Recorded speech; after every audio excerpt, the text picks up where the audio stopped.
All right, here we go. So the topic for today is shiny again. I've titled this parts 3 and 4. It's really just a continuation of what we were doing before. So we're gonna sort of actually do some review of what we did last time, and then we're going to introduce some new concepts. All right. So the first concept that we're going to introduce is called reactivity. And this is a fairly different way of thinking about programming generally than we have been thinking. And so it's really an entirely different paradigm. And so we'll talk about that a little bit.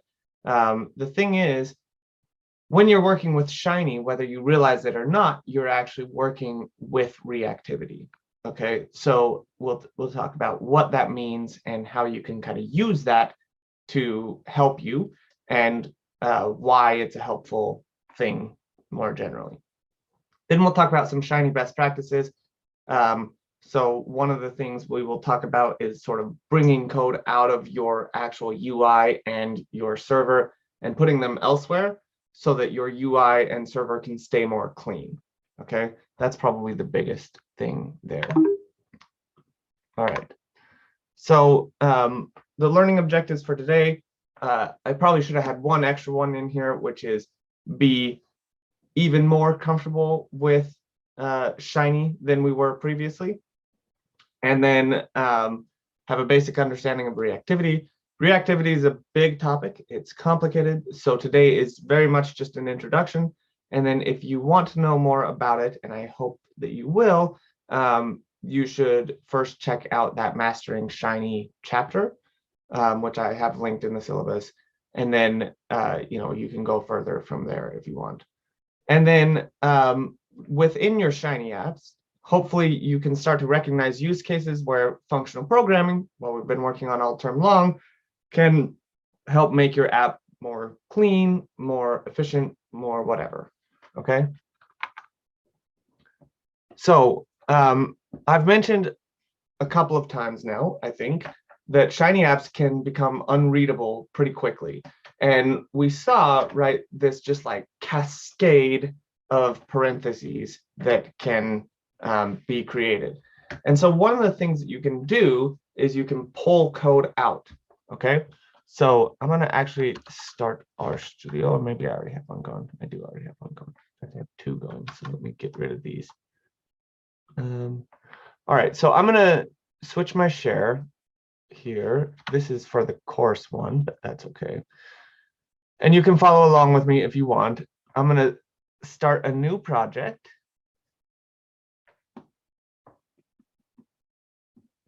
And unfortunately, this takes a little while because this project is so complicated. New project, Shiny application. I'm going to go on the desktop again, and I'm going to say Shiny for class. Okay, I'm going to not create a Git repository, and I'm going to not use Renv, although both of those are probably good practices if you're trying to build something that's for production or that's going to last for a longer period of time. Okay, so I'll say create project. And here we go, right? So this is my basic Shiny app. And I can say run app. And it pulls up something. And I can say open in browser. And let me switch my share so you can see what I'm seeing. Let's see. And here we are. This is our app, right? This is the basic template one. Okay. So going back here, we can go through this really quick and see what's going on. So in the background, you can see it's kind of grayed out now, but we can still see it. We have this title panel that says Old Faithful Geyser data, so we could change that. And then we have sort of the essence of the thing, right? So this first part is a slider input that is within this sidebar panel, which is this whole thing here, this whole side here. This is the sidebar panel. Okay, and we have the slider input inside that sidebar panel. And this like all goes within a sidebar layout thing.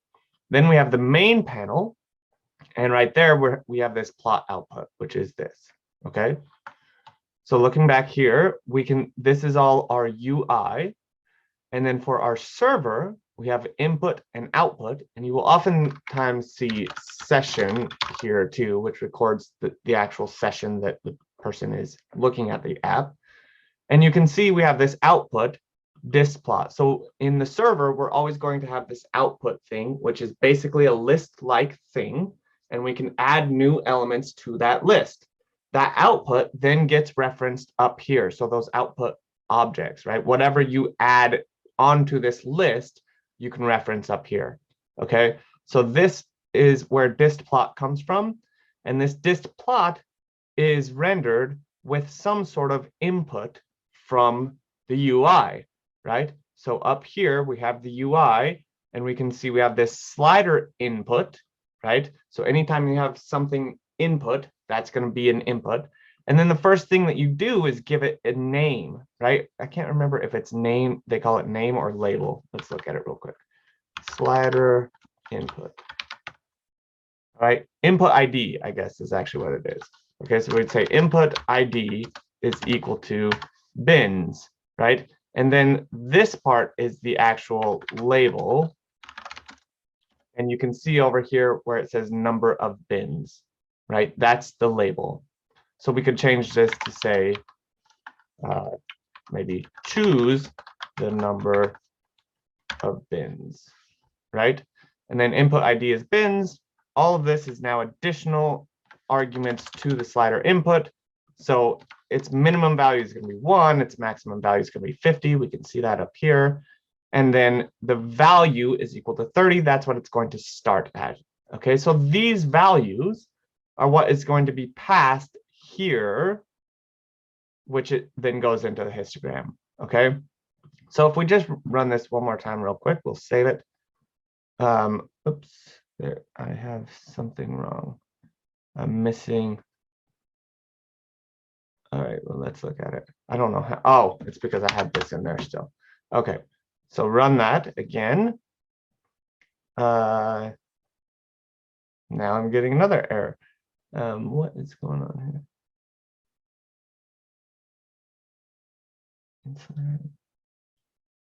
Unused argument input ID. Huh. I don't know why. Oh, I know why. I always do this. It's because I capitalized the D, and that needs to be lowercase. All right, try again. There it goes. All right, so we can look over here, we can refresh, and here it is. So now it says choose the number of bins, right? Starts at 30, goes from 1 to 50. All right, so that is the basics of a Shiny app. Are there questions on that part of it? On anything in there? Okay, so from here, what we might want to do is try to clean up this code a little bit, okay? So, for example, I might want to take this code out of here and call it slider bins or whatever, right?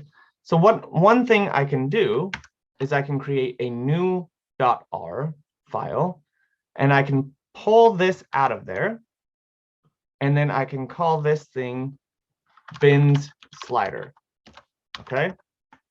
And then I can basically create that slider input here, like this, and then I can take this over and put it here, okay? And I just say sidebar panel bins slider, okay? And then that kind of makes that a little bit more clean. Right now it looks a little more similar to what we have down here, but I have to be able to get that thing into here.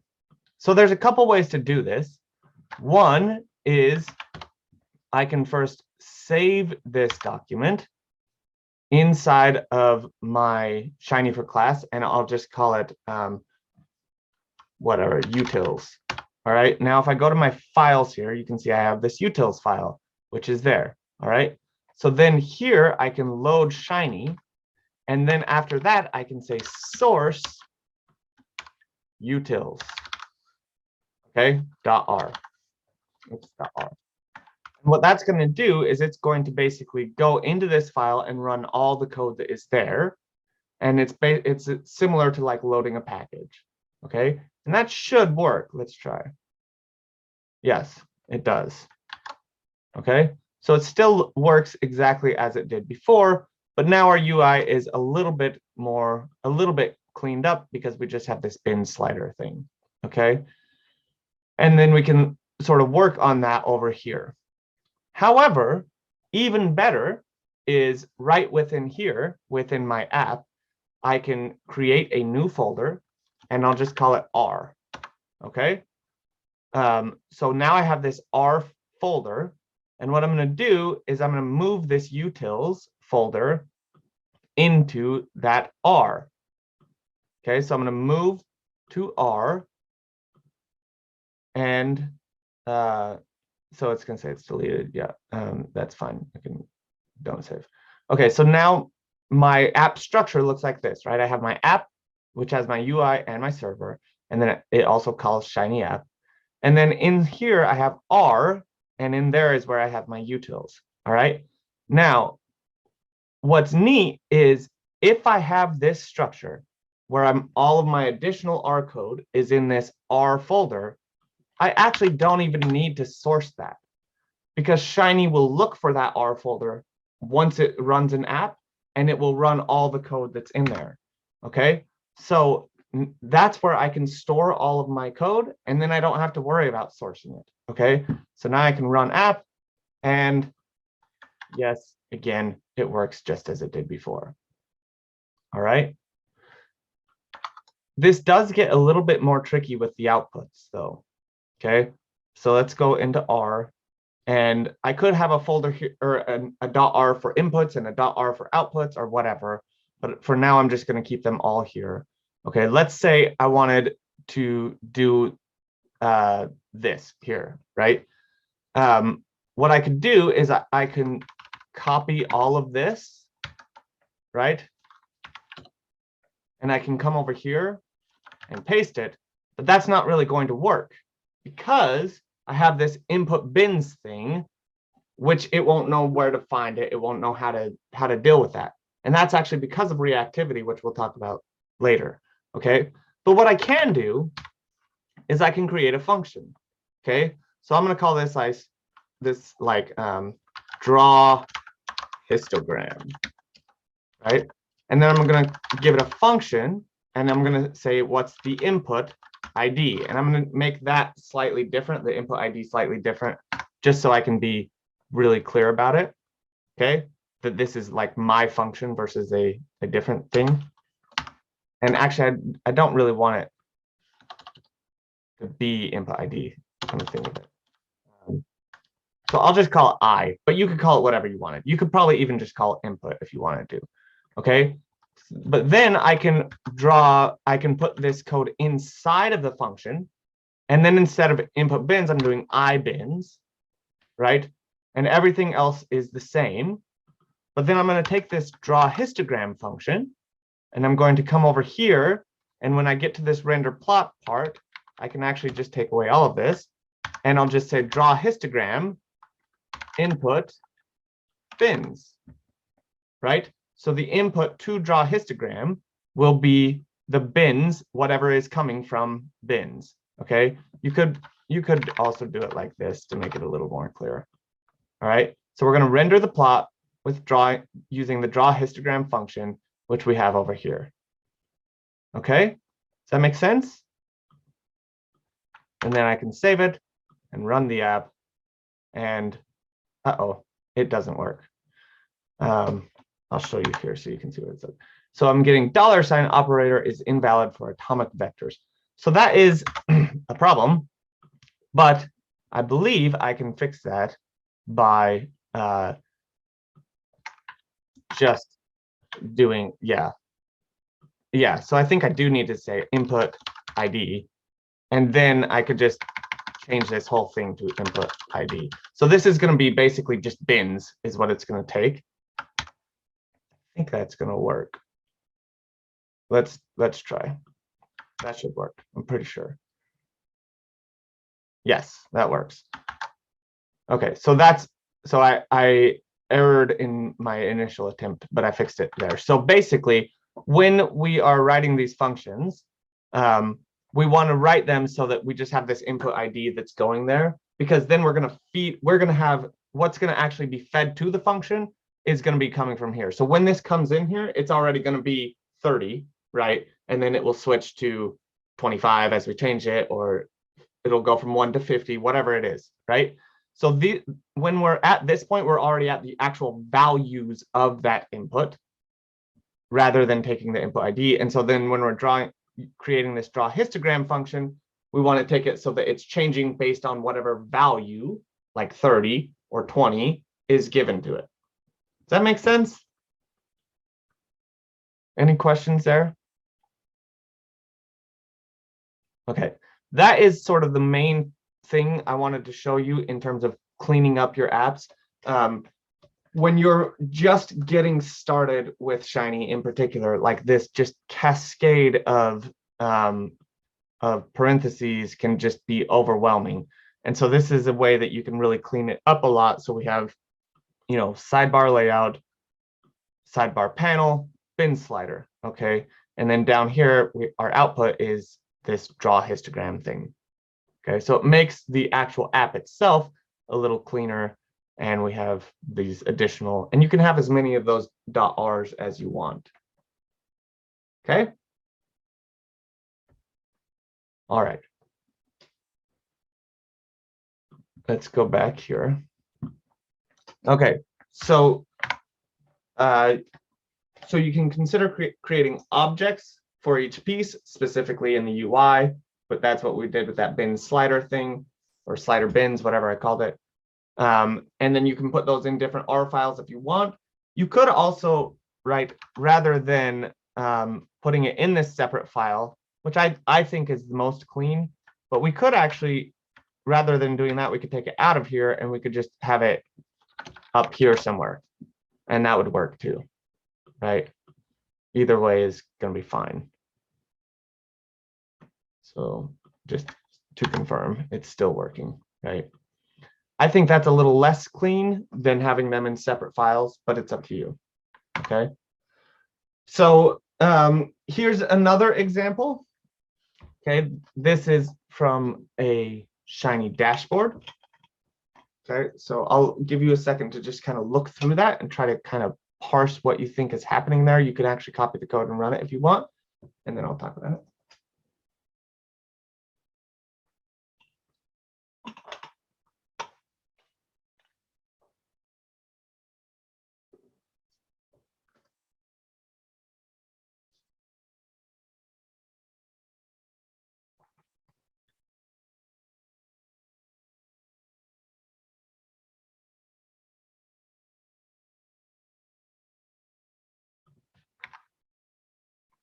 So this is basically, we're just parsing out the dashboard sidebar with the dashboard body, right? So these are two different parts of the UI, and then we have the UI and we just put them together like this. Okay, so let's look at that over here. If I just do this part, I'm not going to get anything, right? This is the sidebar menu. This is the dashboard body. Then I can pull those parts together with my UI here. And now my entire UI, right, is just, we have a dashboard header, and then we just have our sidebar and our body. So this is like probably a little too easy, but it is nice to separate them out like this, because now it's pretty clear, like the number of parentheses is pretty manageable here, right? But it's not really very manageable. I mean, it is manageable, but it's a lot harder when you're trying to pull everything together. Something got messed up there, though. Maybe I didn't actually delete everything. So, but this, we don't have a server, so I can't run that one. But that's an example of making your UI cleaner anyway. Let's look at this one more time over here. All right, so yeah, you can see this one still has a fair number, of parentheses, but this one's pretty manageable. But if we put them all together, then it's going to be really a lot because they're going to be within this too. Okay. And so we could say, let's see, what is the dash? Well, I'm not going to look for it right now, but we could run it with an empty server, and then that should give us what we want. Any questions on that? Do you see how that can help make your apps a little more manageable?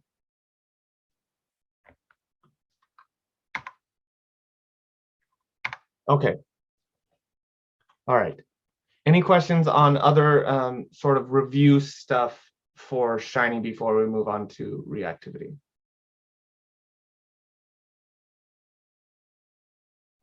Okay. Here we go. Okay. So what is it? Reactivity is what we've been doing all the time that we've been writing Shiny code. Okay. Basically, it's you're going to specify that there's some input, right? And then there's going to be this graph of dependencies that occur downstream from that input. Okay. Then when an input changes, all of those dependencies change too. But what's important is only those things that depend on that input are changed. So if we have a graph of, let's say, 3 inputs, and they're each changing different things downstream, if only one of those inputs is changed, then only its downstream dependencies are changed and everything else stays the same. Okay, and this can be really important for efficiency and for other purposes.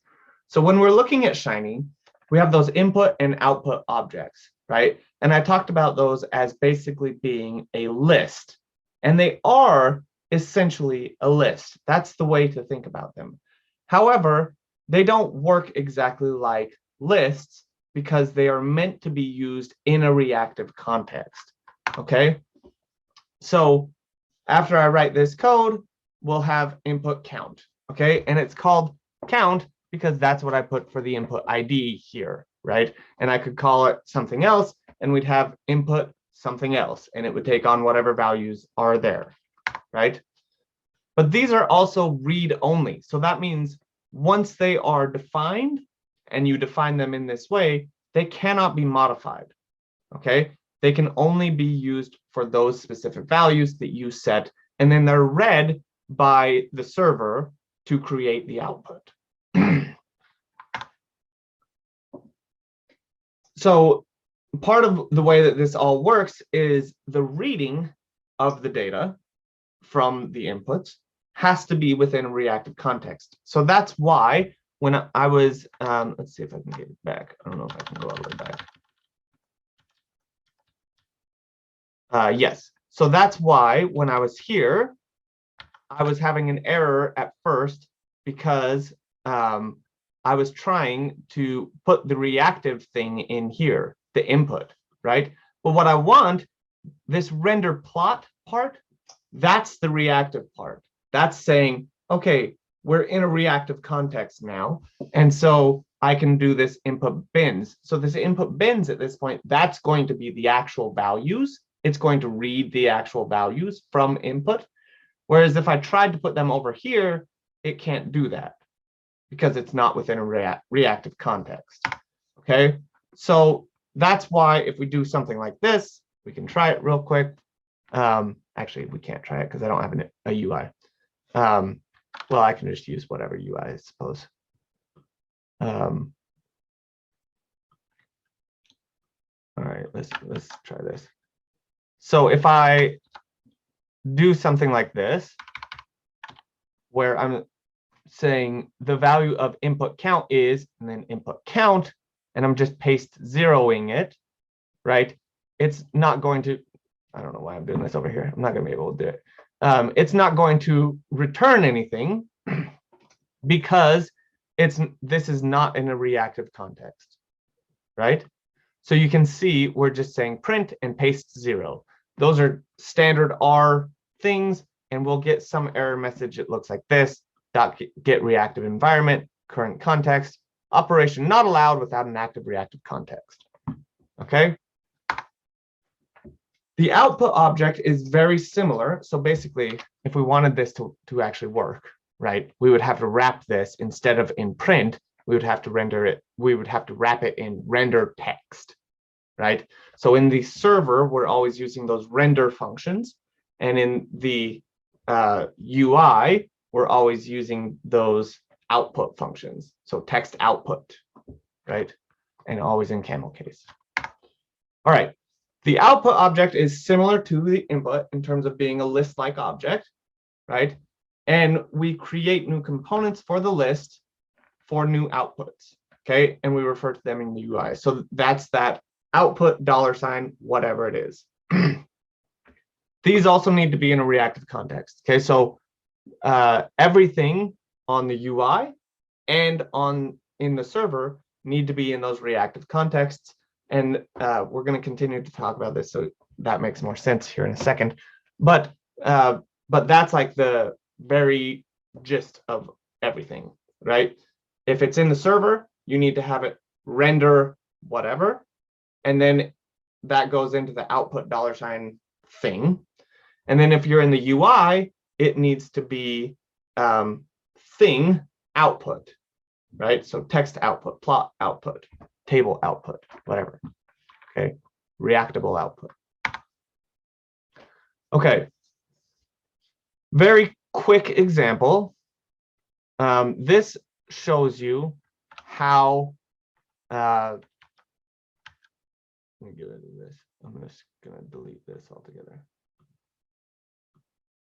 This will show you how things are actually running in a Shiny app.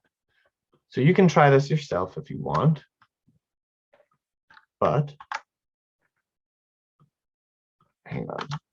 So let's look at the code for a second. We have text input, right? And it says name. What's your name? Text output, greeting. Okay. And then in the output greeting, right? So this is going there. It's going to say render text and paste 0. Hello. Input name, exclamation point. Okay. So that's all it is. And when I come over here, I can say D A. It's just not helping me because the autocorrect. I'll try S. Oh my goodness. Something else. B. No. All right.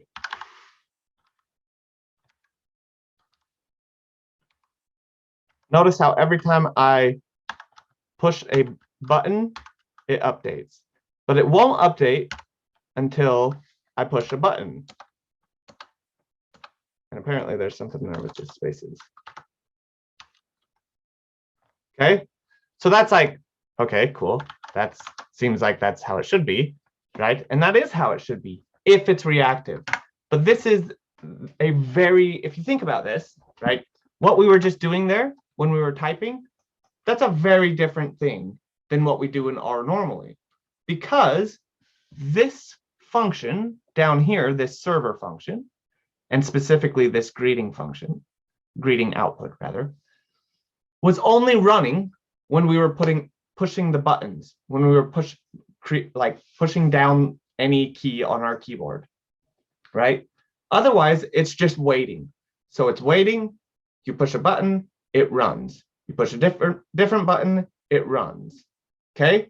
And so that's very different than the way that we typically write code, which is we write everything, we get ready, and then we hit run. We hit Command Enter, right? And then that runs the code. That's not what's happening here, okay? In this case, we have set out these sort of instructions and said, okay, this function here, this greeting, depends on this text input. So if the text input hasn't changed, you don't change. But once that text input changes, then you run and you update, okay? But we're telling it instructions on when to update, when to run, but we're not actually running it ourselves. Does that make sense?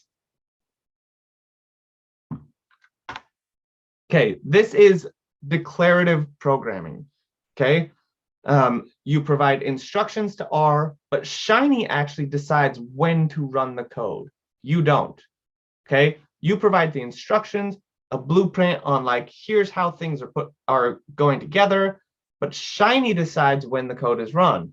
And when the code is run is when those inputs are updated. Okay, so you remember me saying at the start, those graph of dependencies, right? You have some input. When that input gets updated, everything in that's dependent downstream gets updated. Okay, but it will not update before then. Okay, normal R code, the way that we're used to writing it, where we write some things and then we hit Command Enter and we're saying, okay, run now, that's imperative programming. Okay, you decide when it's run. Declarative means you provide it instructions, but you don't actually decide when it runs. Okay, this is a very different way of even thinking about code.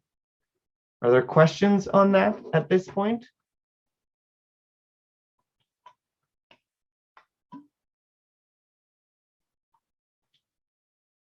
All right. So this is just a quote from Hadley. You describe your overall goals and the software figures out how to achieve them. Again, very different approach than what we have been working with. So normally you understand R code, right, by looking at the script, and then you kind of probably either actually literally run it line by line as you're going through the script, and that's how you start to make sense of what's going on. Like, oh, okay, this is doing this filtering step, and then this is transforming it this way, and then this is scaling it and whatever. And in the end, I get some output, right?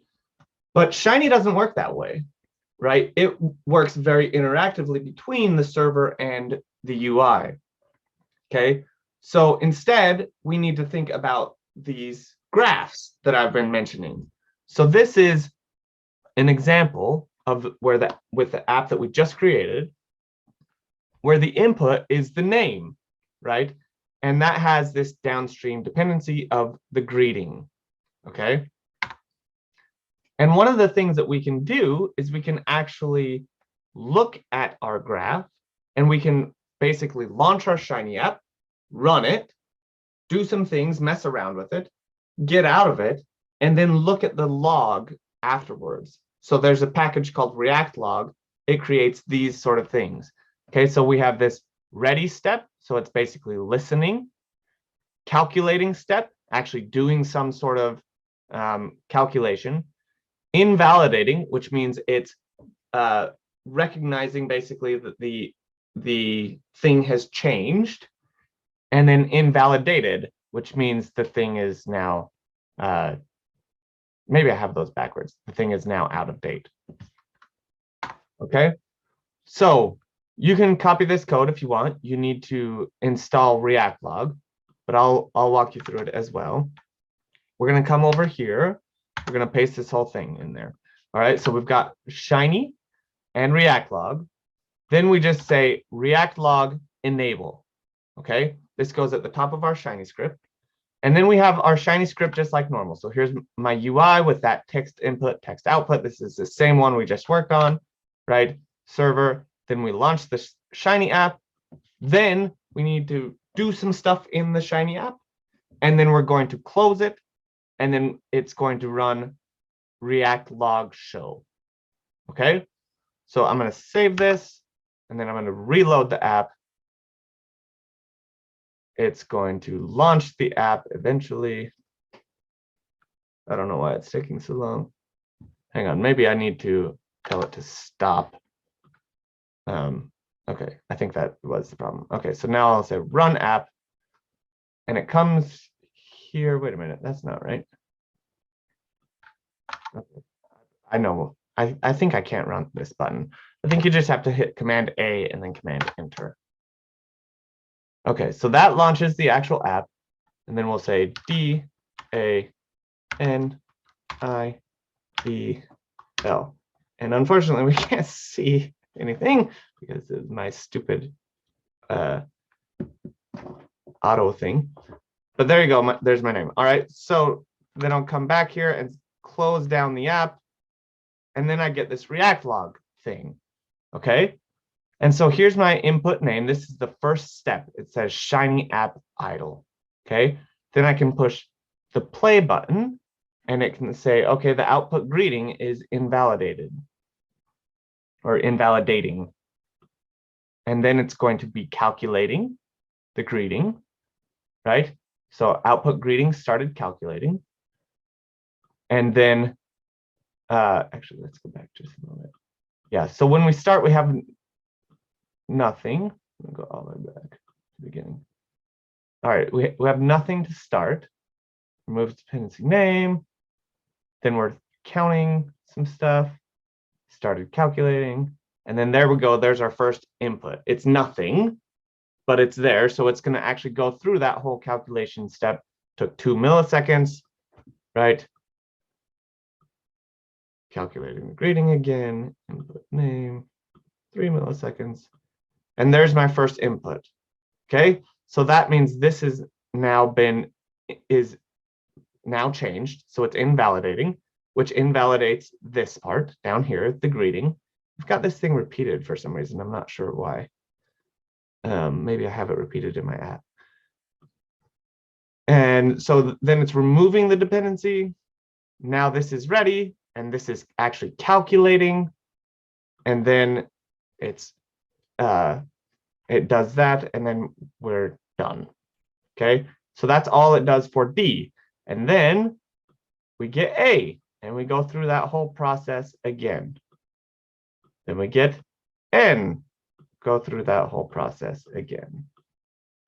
Okay, so you can see sort of how the Shiny app is working as you're going through. All right, and this is obviously about as simple of an app as exists, but it's still helpful to kind of get that idea of, okay, it's watching it's basically watching the input, and then when that changes, it goes downstream and does the calculations, okay? And then that changes the actual output. Okay, any questions on this so far?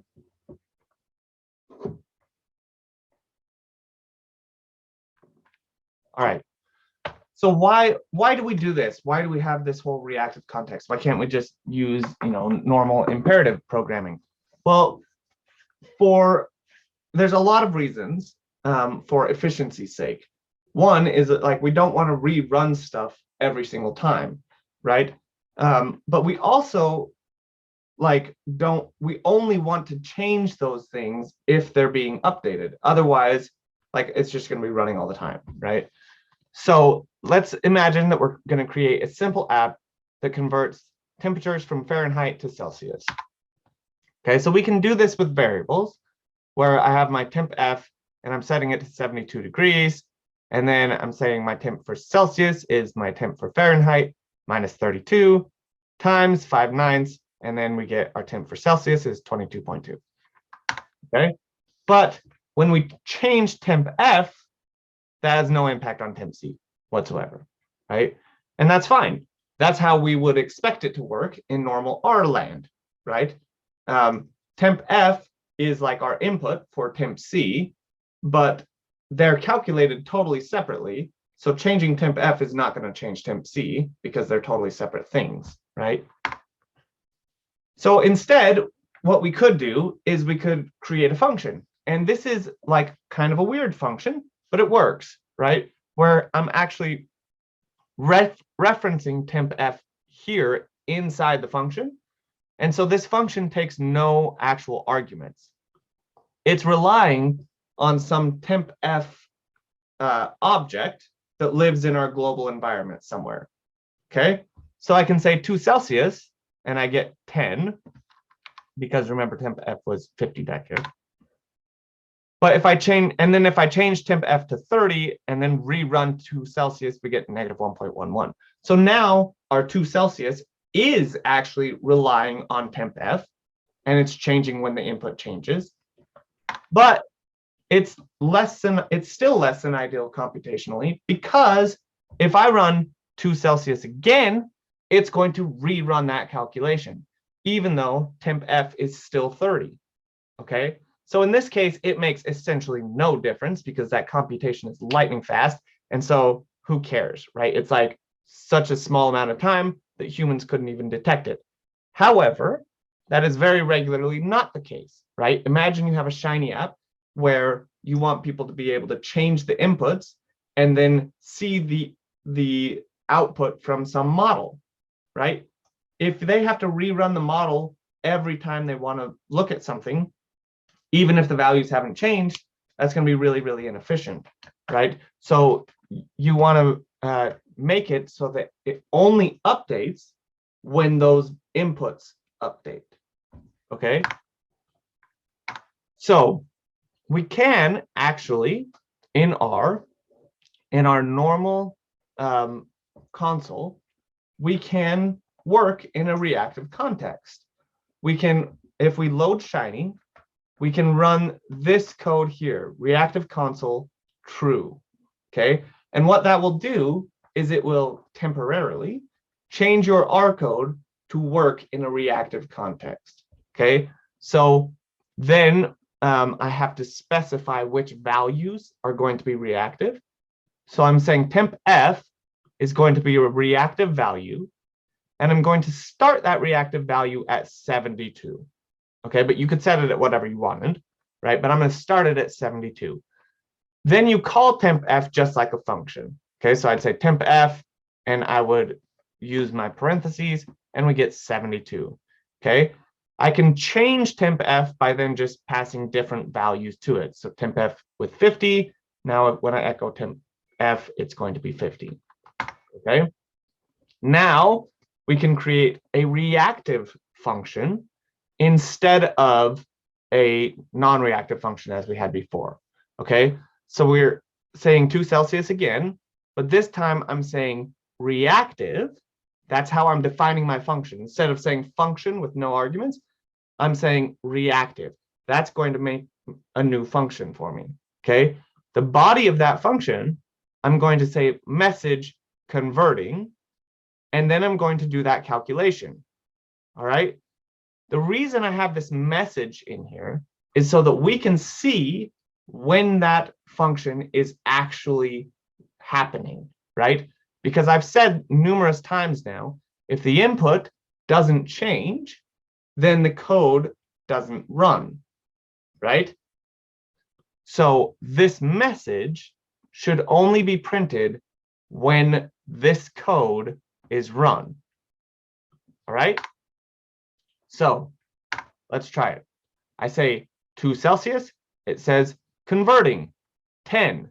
I say 2 Celsius again, it gives me back 10, but I don't get that converting message because the code itself did not actually run.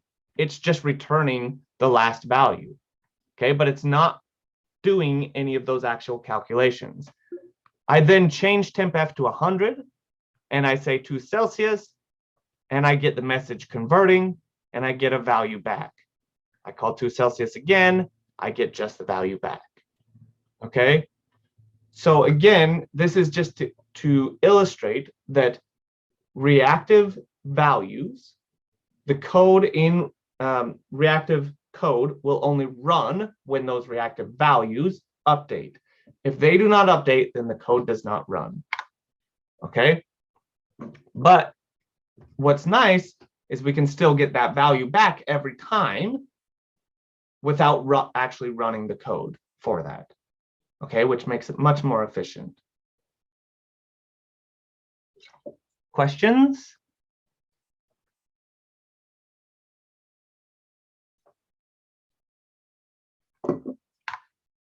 Okay, let's work on an app together now where we will use a reactive context, okay, a little more explicitly.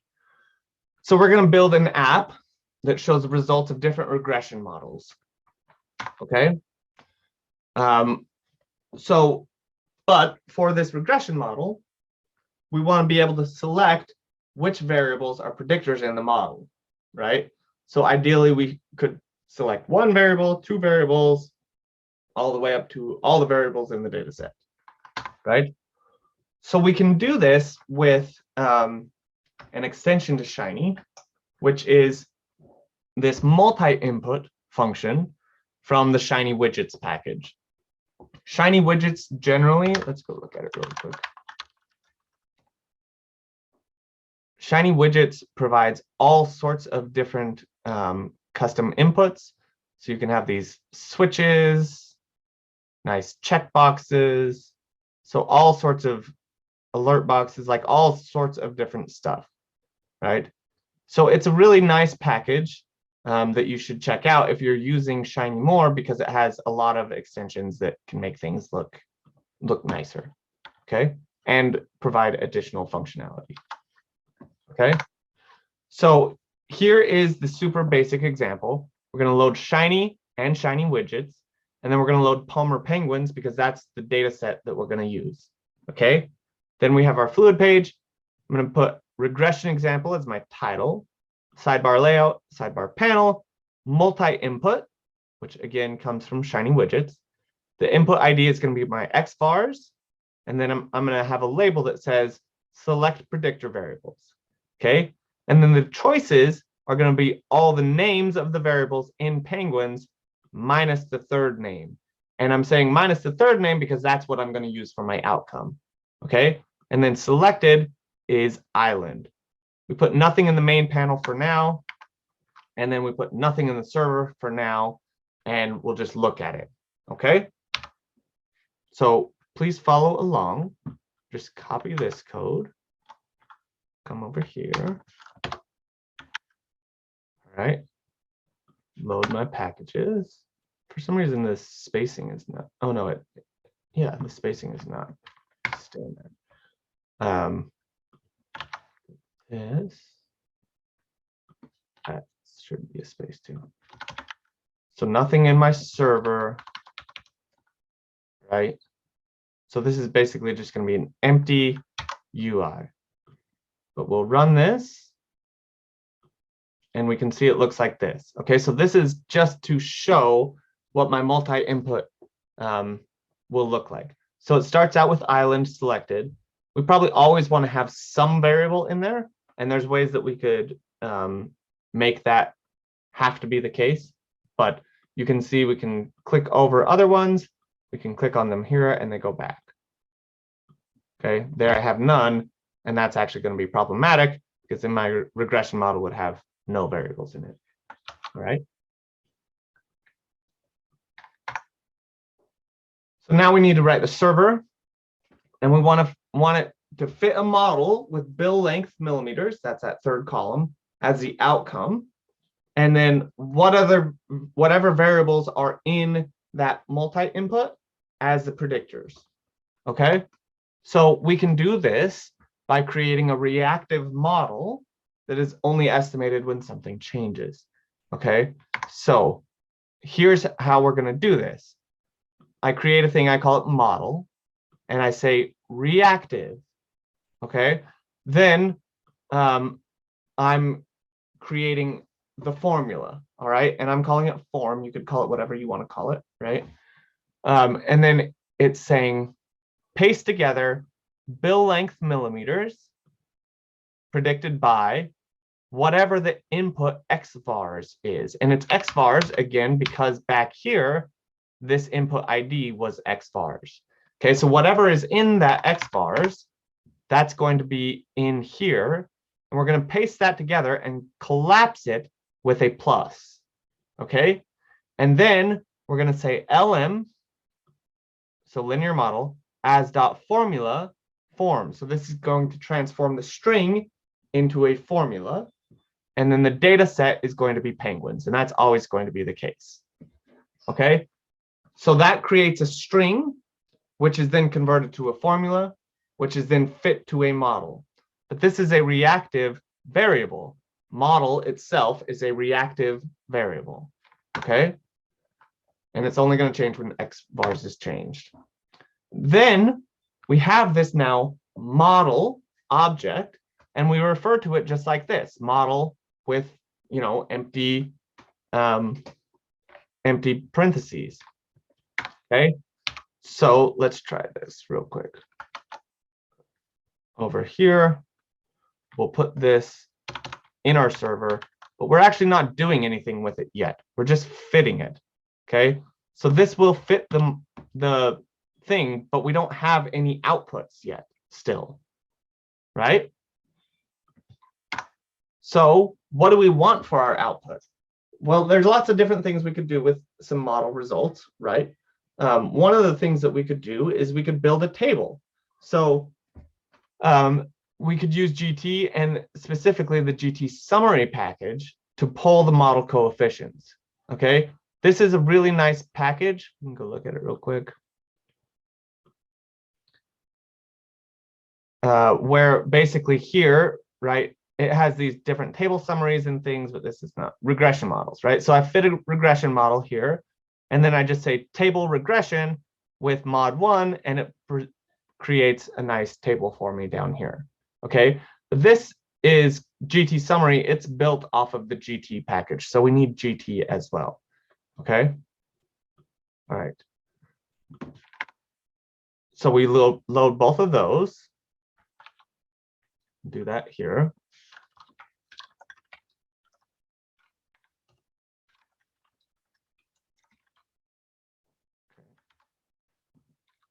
And then in the server, we're just going to use table regression on model. Okay, and I'm specifying that I want the intercept to be there too. Okay, then this whole thing is a GT summary object. So I just want to convert that to a GT object, which is like kind of an annoying extra step I have to do. But then I can wrap this whole thing in render GT, and that becomes my output. Does that make sense? So the model is reactive based on those XVARs. And then this table ends up being updated based on what is in those. Okay, so I'll copy this, bring it over here. There's our model up above. And now we have our output table here. Okay, and then in my main panel right here, I'm going to say render. Oh, no, not render. I want to say GT output. GT is the only package I know of, anyway, that uses underscores instead of camel case for its shiny functions, which is kind of annoying, but that's fine. All right, and then we'll say table. All right, so here's our full shiny app. We have our multi-input with our XVARs. Those XVARs, whatever is selected there, goes into our formula down here, which we're pasting together and then actually fitting the model. So this is the model fitting process here. And then that model is actually being represented here, where we're transforming it into a regression table, which is GT output. So we're using render GT on that. And then finally, the output gets placed here. Okay, so we run that.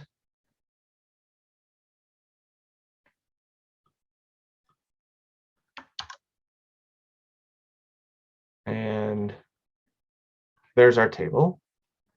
Okay, and now I can click over a new variable, and you can see that the table updates. Okay, so we got these two new ones here. Okay. Questions on that?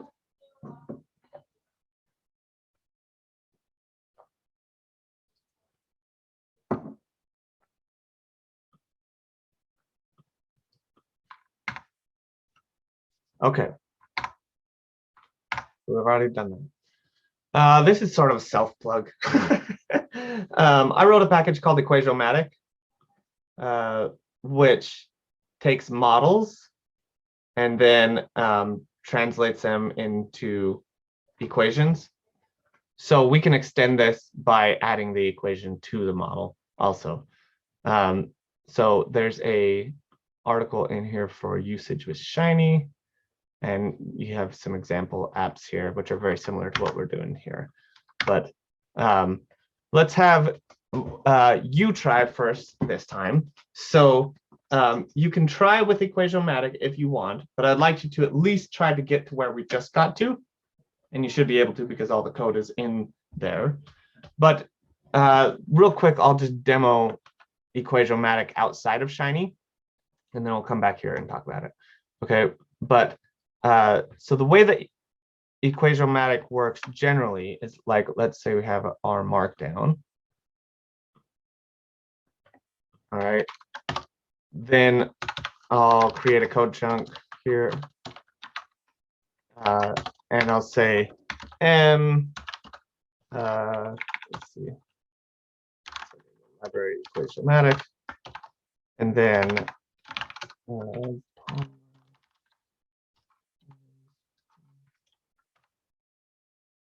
all right, penguins is actually in Equationomatic too, it should be.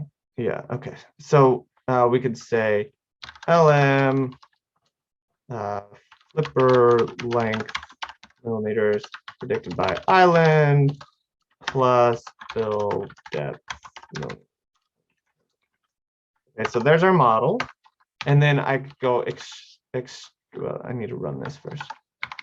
Extract EQ on M, and it produces the PEC code for me here, which is fine. But what's nicer is that I can actually render this to the desktop, and then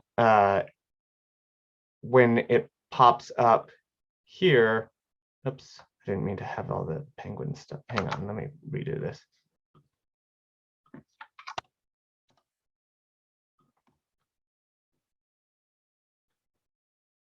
All right, so then you get the actual equation here, okay? Just with extract EQ. And there's a bunch of different arguments you can add to it. So like I said, well, now I can't remember what they are. Oh, shoot. What is going on there? Hang on a second.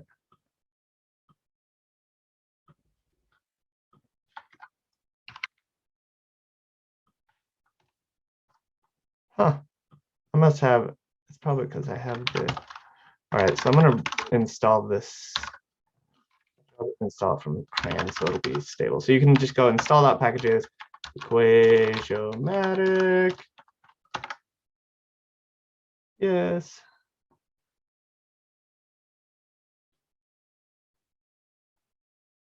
All right. Session restart R.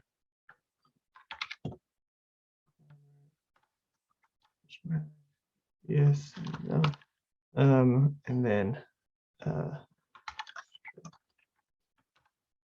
right, there we go. So the one I was looking for is size one.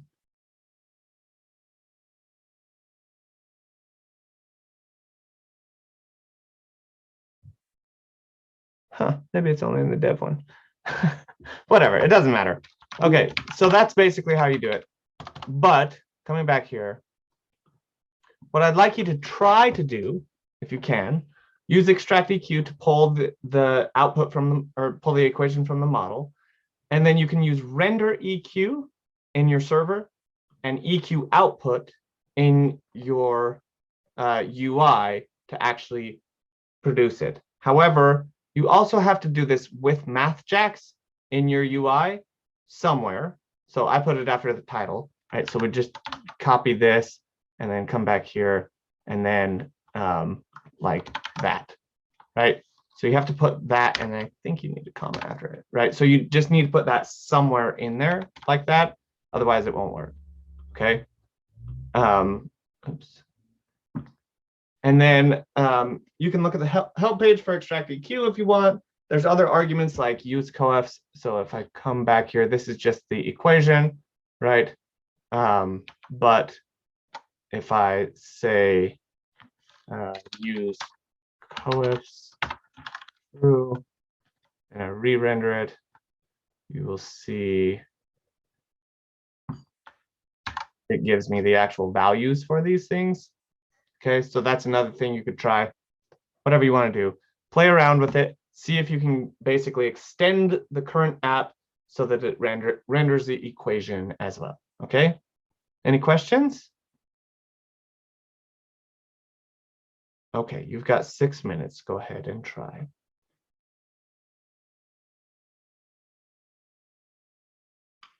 All right, let's hop over here and I will attempt to demonstrate.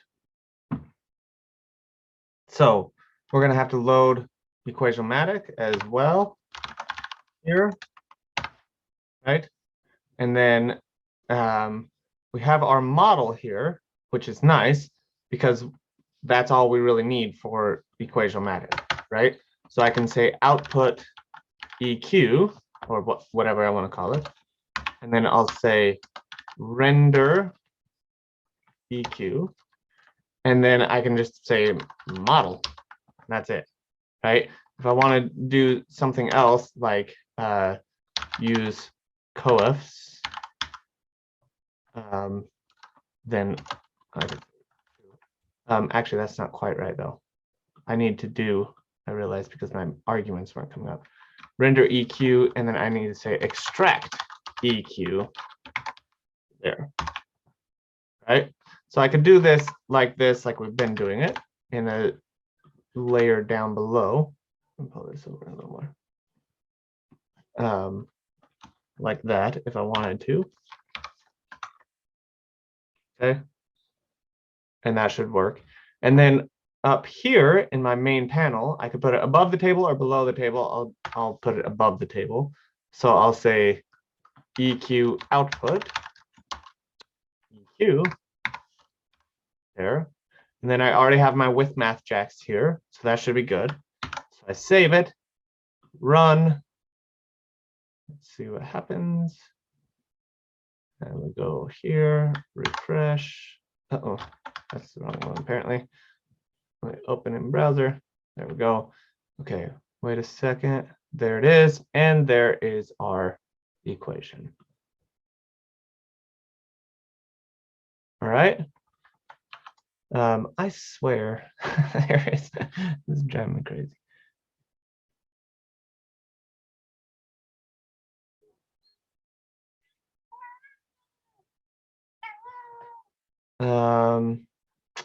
Yeah, I guess there's not, it's only in the dev version. There is a way to make the equations, change the equation size. But I don't know.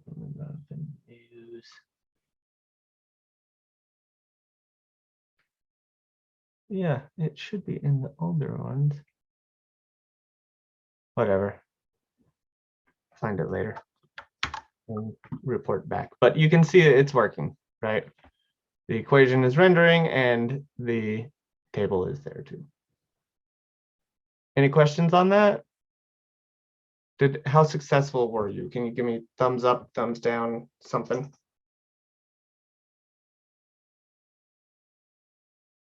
Great. Barrel with the mouth, thank you. All right. Cool. All right. If we wanted to go further, obviously we could. So for example, we could create plots that relate to our regression model as well. And so again, like all of this would be based off that singular reactive model, which is a reactive variable that we've created in our server. Okay. The more we add, the more we might want to think about different layouts. Maybe a dashboard would be preferred, so we could have 3 things and 3 different panels, or 4 things, or whatever.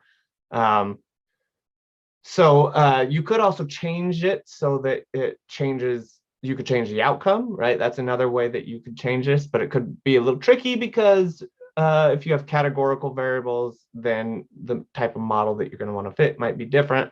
So there's things like that that might be tricky, but you could check it all, right? Like you could say, if it's numeric, then do LM. If it's not numeric, then do GLM or whatever. Plenty of other things you could do too. Okay, so that's basically it for reactive, everything I was going to talk about for reactive. Any questions on any of that? Okay. So we're going to move on to some Shiny best practices. We'll discuss this for a little bit, and then we'll probably take a break, come back, we'll finish that up, and then we will probably have some time at the end. If you want to request topics for me to review, I never had anybody do that. I am happy to do that. We could also look at a very quick overview of package development in R, and I could give you some more resources to do that. Usually I have a lecture on that, but that would be next week, right? So I can show you where to learn more on that too if you want, or we can just break early for the last class. So we'll talk about that, I guess, after we get to that point. All right, so some Shiny best practices. This is sort of starting, like going back to where we started at the beginning when we were saying different ways to sort of structure your app so that it's very readable and not just this huge cascade of parentheses, because then one gets out of place and you have to track down all of them, and it can be really complicated and really difficult, right? So there's this quote down here: any fool can write code that a computer can understand. Good programmers write code that humans can understand. And I think this is a very common problem that new programmers in particular fall into, which is they want to optimize for like the fewest lines of code or something like that to make it as like dense as possible. But that's very regularly not the best thing to do. And one of my favorite things I've heard about this recently was actually from my boss at my new company, where she said that, you know, human hours are expensive, computer hours are cheap. So think about it like that. You need yourself to be able to understand it down the line, and others too. And Shiny apps can just very, very quickly get out of control. So you might be able to understand it in the moment, but coming back to it later, it's going to be a lot more difficult. So things to consider. Are variables and functions named clear and concise? Is your code commented where it's needed? I'm really not good at commenting my code. I'm not a good example there, but I do think it's important when you can just provide little comments to explain what the code is doing, especially if it's not super evident what's happening. Do you have really complex functions? Can you break them up? So we talked about having you know, each function do one thing, and then having multiple functions, and then having one function up above that calls all of these other functions down below it, right? That's a much better way to do things. And within your Shiny apps, you can have a similar sort of thing where you have some really complex operation. Might be better to split it off into separate things.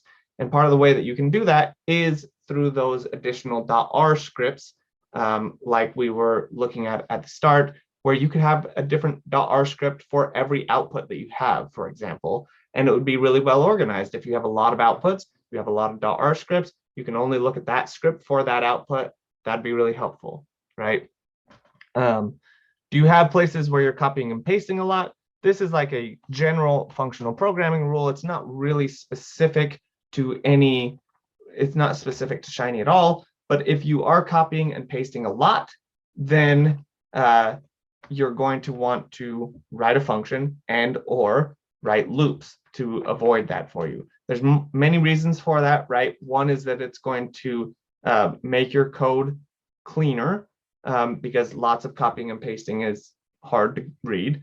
It's also going to reduce bugs because as you're copying and pasting, you're usually changing one or two things is all. And so if you forget to change one time, or you have a typo in one of the changes one time, then you have a bug, and that's going to be hard to track down because you're going to have to look through all of those different copying and pasting examples. So having a function that takes an argument is going to be much more efficient, and then you can maybe loop through some arguments with that function. Okay. And then thinking about the components of your app. This is really where we're going to get to, which is Shiny modules. Shiny modules is a really big topic, and it's an advanced topic. And so the purpose of it in these slides is really just exposure, to expose you to the idea of Shiny modules. I would be very surprised if anybody built a Shiny app in this class that was complicated enough to warrant Shiny modules. However, as you go forward, if you start to build increasingly complex Shiny apps, just keep it in the back of your mind that it's at least a possibility. Okay, so it might feel overwhelming, your specific Shiny app. And if it gets to feel that way, then first try to split it into those different R scripts like I was showing at the beginning. If it's still feeling overwhelming, that's when you might want to think about Shiny modules and basically modularizing out pieces of the Shiny app so that they all work together. Okay, so again, I'll introduce it, but the main thing here is just to be aware of it and know that that's a real way to help your apps in the future if they start to get overwhelming. And so you'll want to probably come back maybe to these slides, but more likely probably other resources, specifically the Mastering Shiny book, and read up on those and try to get familiar with them more. Okay, functions. So this is from last time I taught this. This is not true anymore, obviously, but so you can source files or you can create a new folder for R. So we've gone over all of this already, but here's a UI example. Okay, so this is from Mastering Shiny again, but imagine we had a UI where we had something like this. So we had like 4 different slider inputs, right? And each of these are just like some, Greek letters for representing whatever different hyperparameters of a machine learning model, let's say, right? And so if we look at these, this part is different, but everything else is the same. Okay, we have the same minimum value, same maximum value, same starting value, and the same step value. Okay, so think about this for a second. Think about how you could write a function to reduce the amount of code here. Okay, so I'll just give you 30 seconds. Just think about this for a minute. There we go. I mean, initially you could write a function that just simplifies the specific arguments that you're repeating in the slider input, such that it would pull the slider input function and then paste in whichever of these Greek letters you're calling, presetting the min, max value, etc. And then if you wanted to go even further, you could create you could loop over it to create different slider inputs based off of a list or a vector of Greek letters, depending on how many you were looking for. Perfect. That's exactly what I was looking for. So you can imagine that we could write a function like this for the slider, where it just takes this ID input. Whatever the ID is, it's just repeated for the label, and then we have all of those preset values. Then our UI can look like this. And as Zach just said, if we want to go even further, we could do it like this. So we create IDs. We have the different Greek letters we want to loop over, and then we're going to loop over those and apply the mySlider function that we had to each of the IDs that we had on the previous slide. And then that'll give us all of our sliders, and our entire fluid row is just now one object. Okay.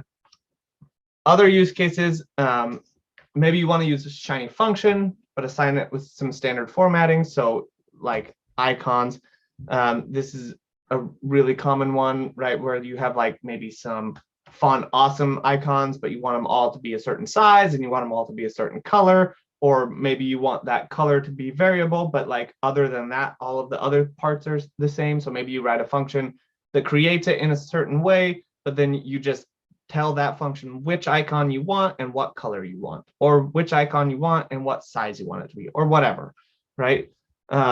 Maybe there are functions where you want to change 1 to 3 things. So that's just another example of, I mean, the icons one is this exact same thing.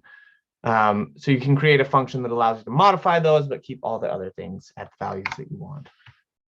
Server functions. I showed you this earlier. I often find it helpful to create functions for the output, even if I'm not repeating them a lot, just to keep the server more clean. The more output things that you have, the more this will become the case. Okay. You can always inspect your code and consider refactoring, but it's easier to refactor when you're looking at an individual function and just working within that than it is when you're trying to work in this one long file that is this giant Shiny app. So basically the main function or main idea here, right, is to break it up as much as possible, break it into parts, and then go from there. Okay, Shiny modules. We're going to take a break now, and then we will come back. Because we don't have a ton left to get through anyway, let's go ahead and take a 10-minute break today. So we'll come back at like around 2:40. So that's like 12 minutes, I guess. Okay. All right. See you in a bit. All right. Back at it. So first, what is a Shiny module? The basic idea of it is fairly similar to what we were talking about when we were just saying we're going to take pieces of it and we're going to break it into, we're going to put them in separate files. However, the part that's really different about it is that you can do it when you have pieces that work together between the UI and the server. Okay, so you can wrap all of those together in sort of their own thing. So this can really help you detangle these pieces, like certain modular pieces of your app, and then sort of just build how those modules work together. Okay, so this is an example from Mastering Shiny. I'm going to actually open this in a new tab because it's cut off. But you can see this whole Shiny app, how it's working. It's working with high performance computing. So this is like a really complicated app, right? It's going to activate a session, upload some data, select some variables. There's going to be a table and a plot. There's going to be some algorithm settings. Those are going to go to simulation launch. And that is, there's this high performance computing part that's going to depend on these things as well. Import results, select the variables, and then table and plot those as well. Okay, so this is what the Shiny app looked like prior to modularizing it.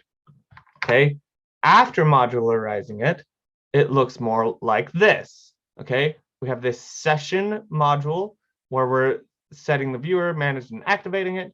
We have this data module where it's uploading, selecting variables, and then we have the table and plot. We have this HPC, high performance computing part, right? Where we've got some settings and algorithms parts, and then we're going to launch.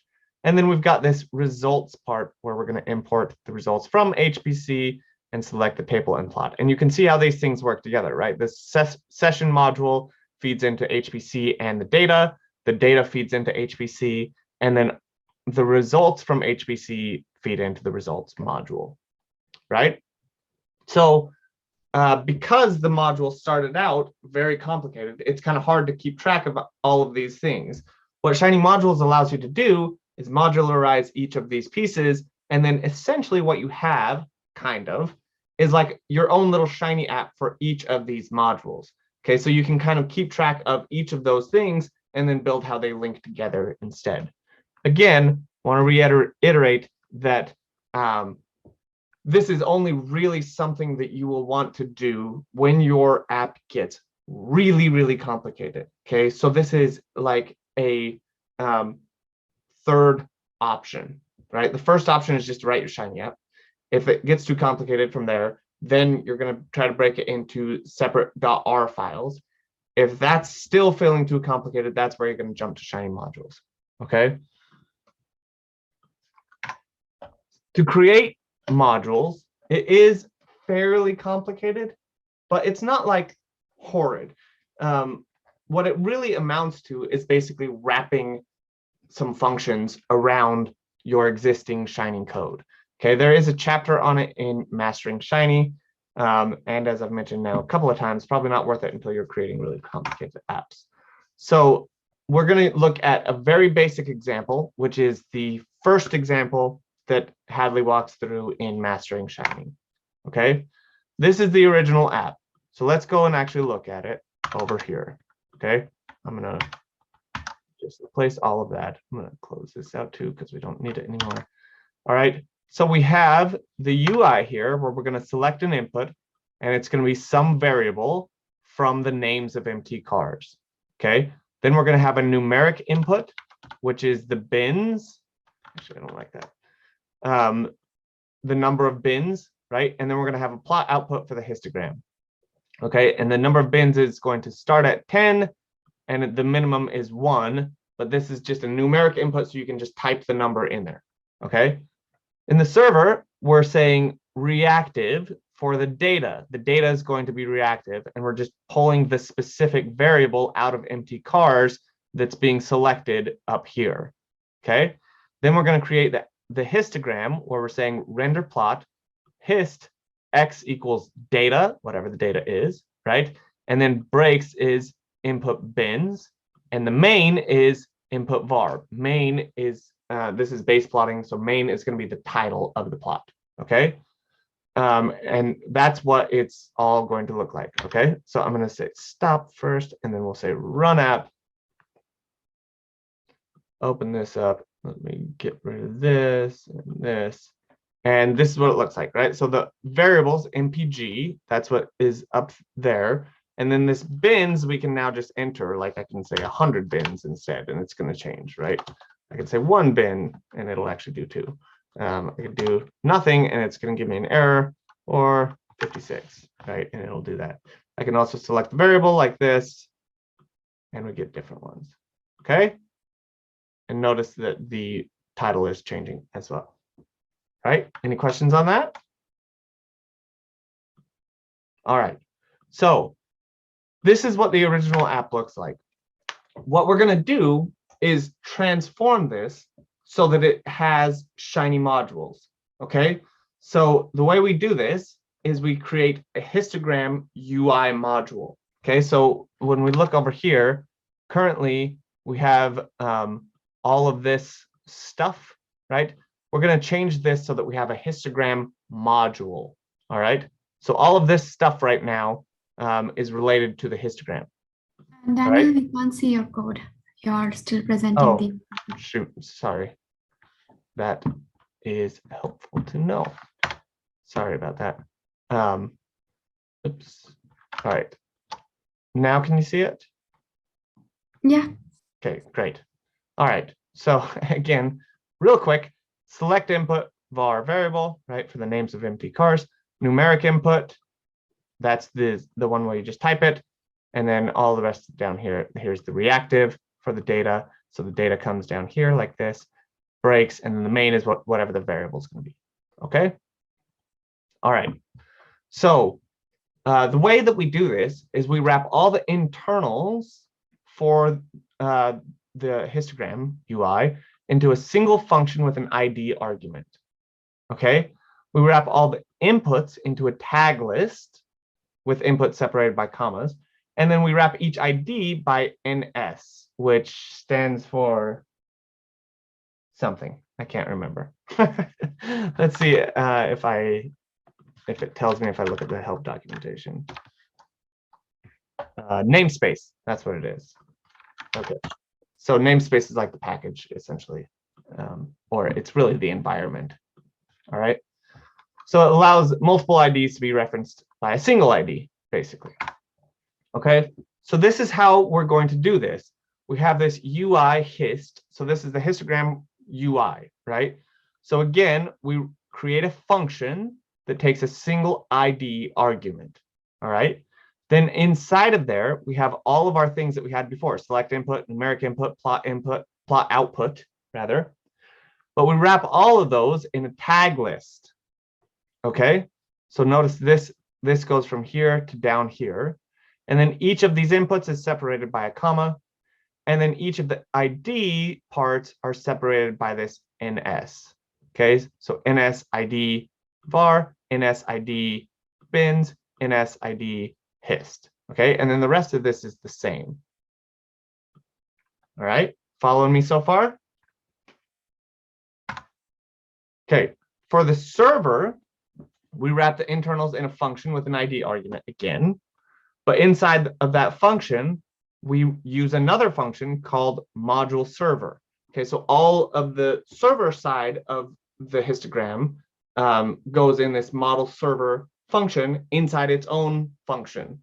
Okay, first argument is ID again, and then the second argument, this is for the module server. The second argument is function input output session, and then you have whatever the internals of that are. Okay, so for example, here we have server hist.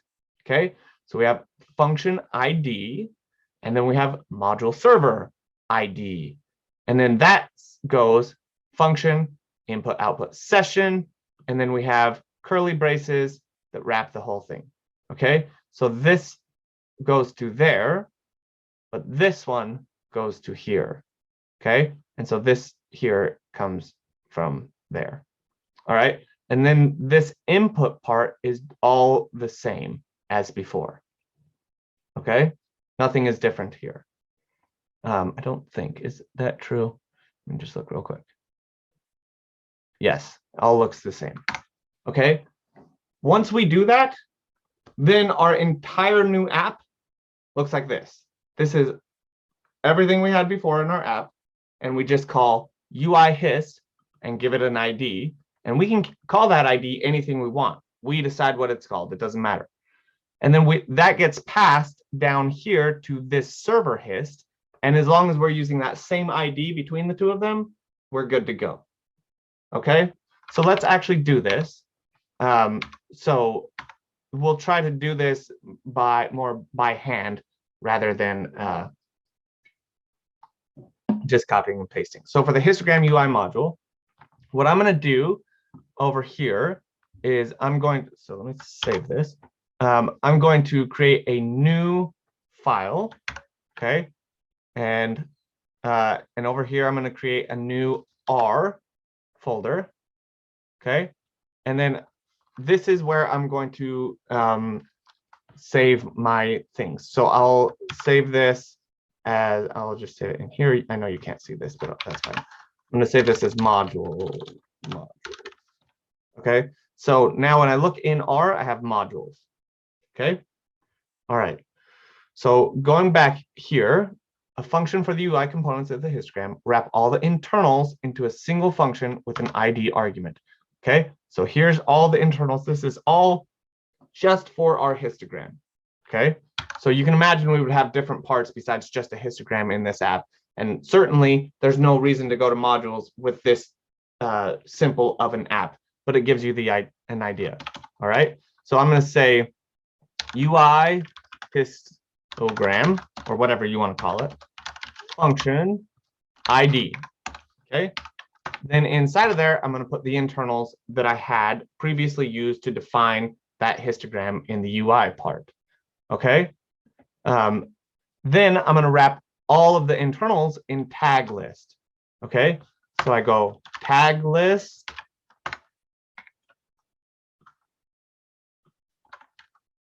and then I'm going to indent all of that. Okay, and then the last step, wrap each of the IDs in NS. Okay, so we'll say, and I can actually just do this. No, I'm not going to do that. So I'll go NS ID var. Okay, NS ID bins. Okay, and then finally NS ID list. Okay, that's my UI histogram. All right, for the server part, I'm going to again wrap the internals in a function with an ID argument. So back over here, I'll say server histogram function ID. Okay, and then I'm going to use this module server. So instead of tag list, I use module server. First argument is ID. The second argument is function. All right, and then the arguments to the function are the same as server. So it's going to be input, output, session. Okay. Then we're going to grab the internals here that we had before, bring those over here. All right. And then everything else, I think, is the same. Let me just look real quick. Yes, I think everything else is the same. Okay, so now we can come over here, and in our UI, we say UI histogram. And then we can call it whatever we want, hist. Okay. I do still need to have library shiny up here. I don't know how that got up there. And then in my server, I'm going to say server histogram hist. Okay. I think that is it. Let me go session restart R just to make sure I have this all right. And then we'll go run app. And sure enough, it's still working. Okay. So again, just to reiterate, this is way too simple of an app for Shiny modules. But you can see creating the modules itself is like an additional step that's not like super obvious why you're doing all of the things. And so it might feel a little weird.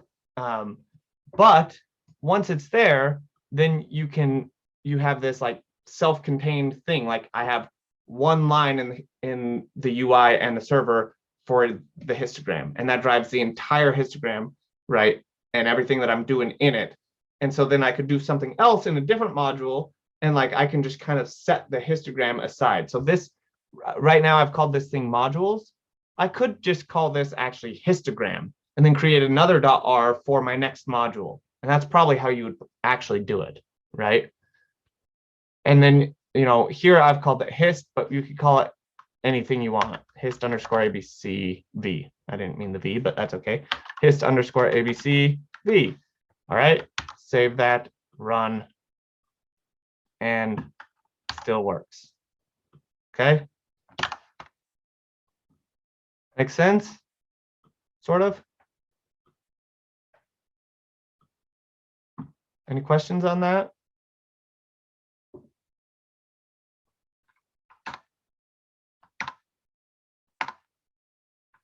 All right, good. So the modules can live in their own files, and your UI and server become much more clean. And you can also, again, kind of just build each of those things sort of individually, and then they all end up working together in a single app at the end. All right, that's really all I had for Shiny. So we still have like 50 minutes left. And I do have one more challenge for us. So I would probably like to do that. But if there are other things you'd really like to do instead, we could use the last 50 minutes to talk about package development if you would prefer, or we could use it to review if there are specific topics that you'd like to review, or we can do this one last challenge and then break probably 30 minutes early. So yeah, so real quick conclusions, Shiny's fun.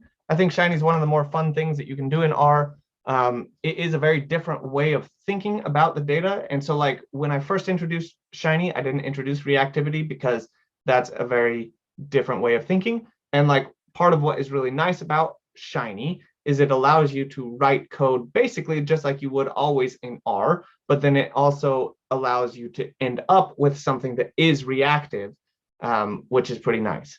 Okay, bigger apps get pretty complicated pretty quickly, specifically just like with your parentheses, right? Like they just explode, and then you have this one down here and you're not sure where it links to up in your app. So I've said this about 15 times now, but just to reiterate, first step to solve that should be moving stuff into other files in that R folder, and then they'll just be sourced in. If that's not working, then you can consider modules. Okay.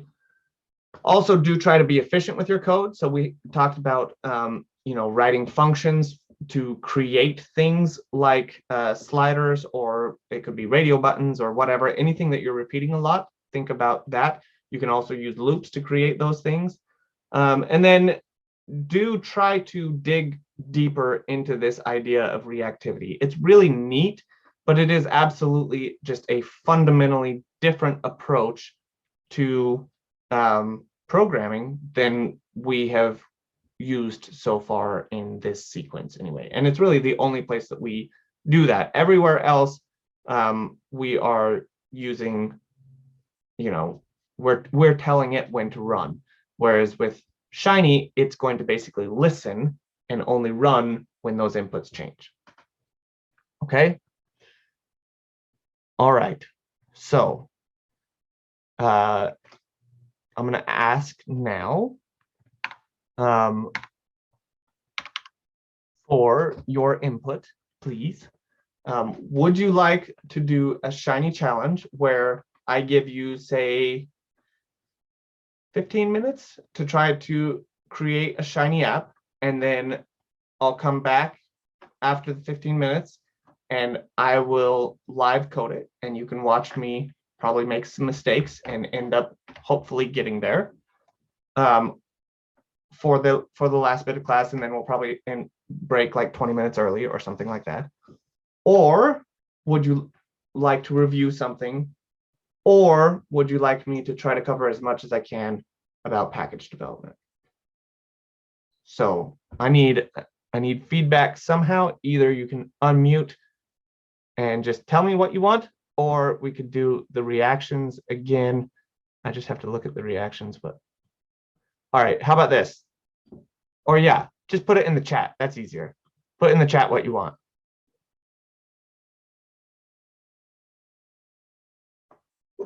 I have 1 vote for live coding and 1 vote for package development. 2 votes for package development. All right, that's 3. There's very few of us here today, so that's all right. Package development it is. Okay, so before I actually get started on this, I do want to show you, oops, hang on.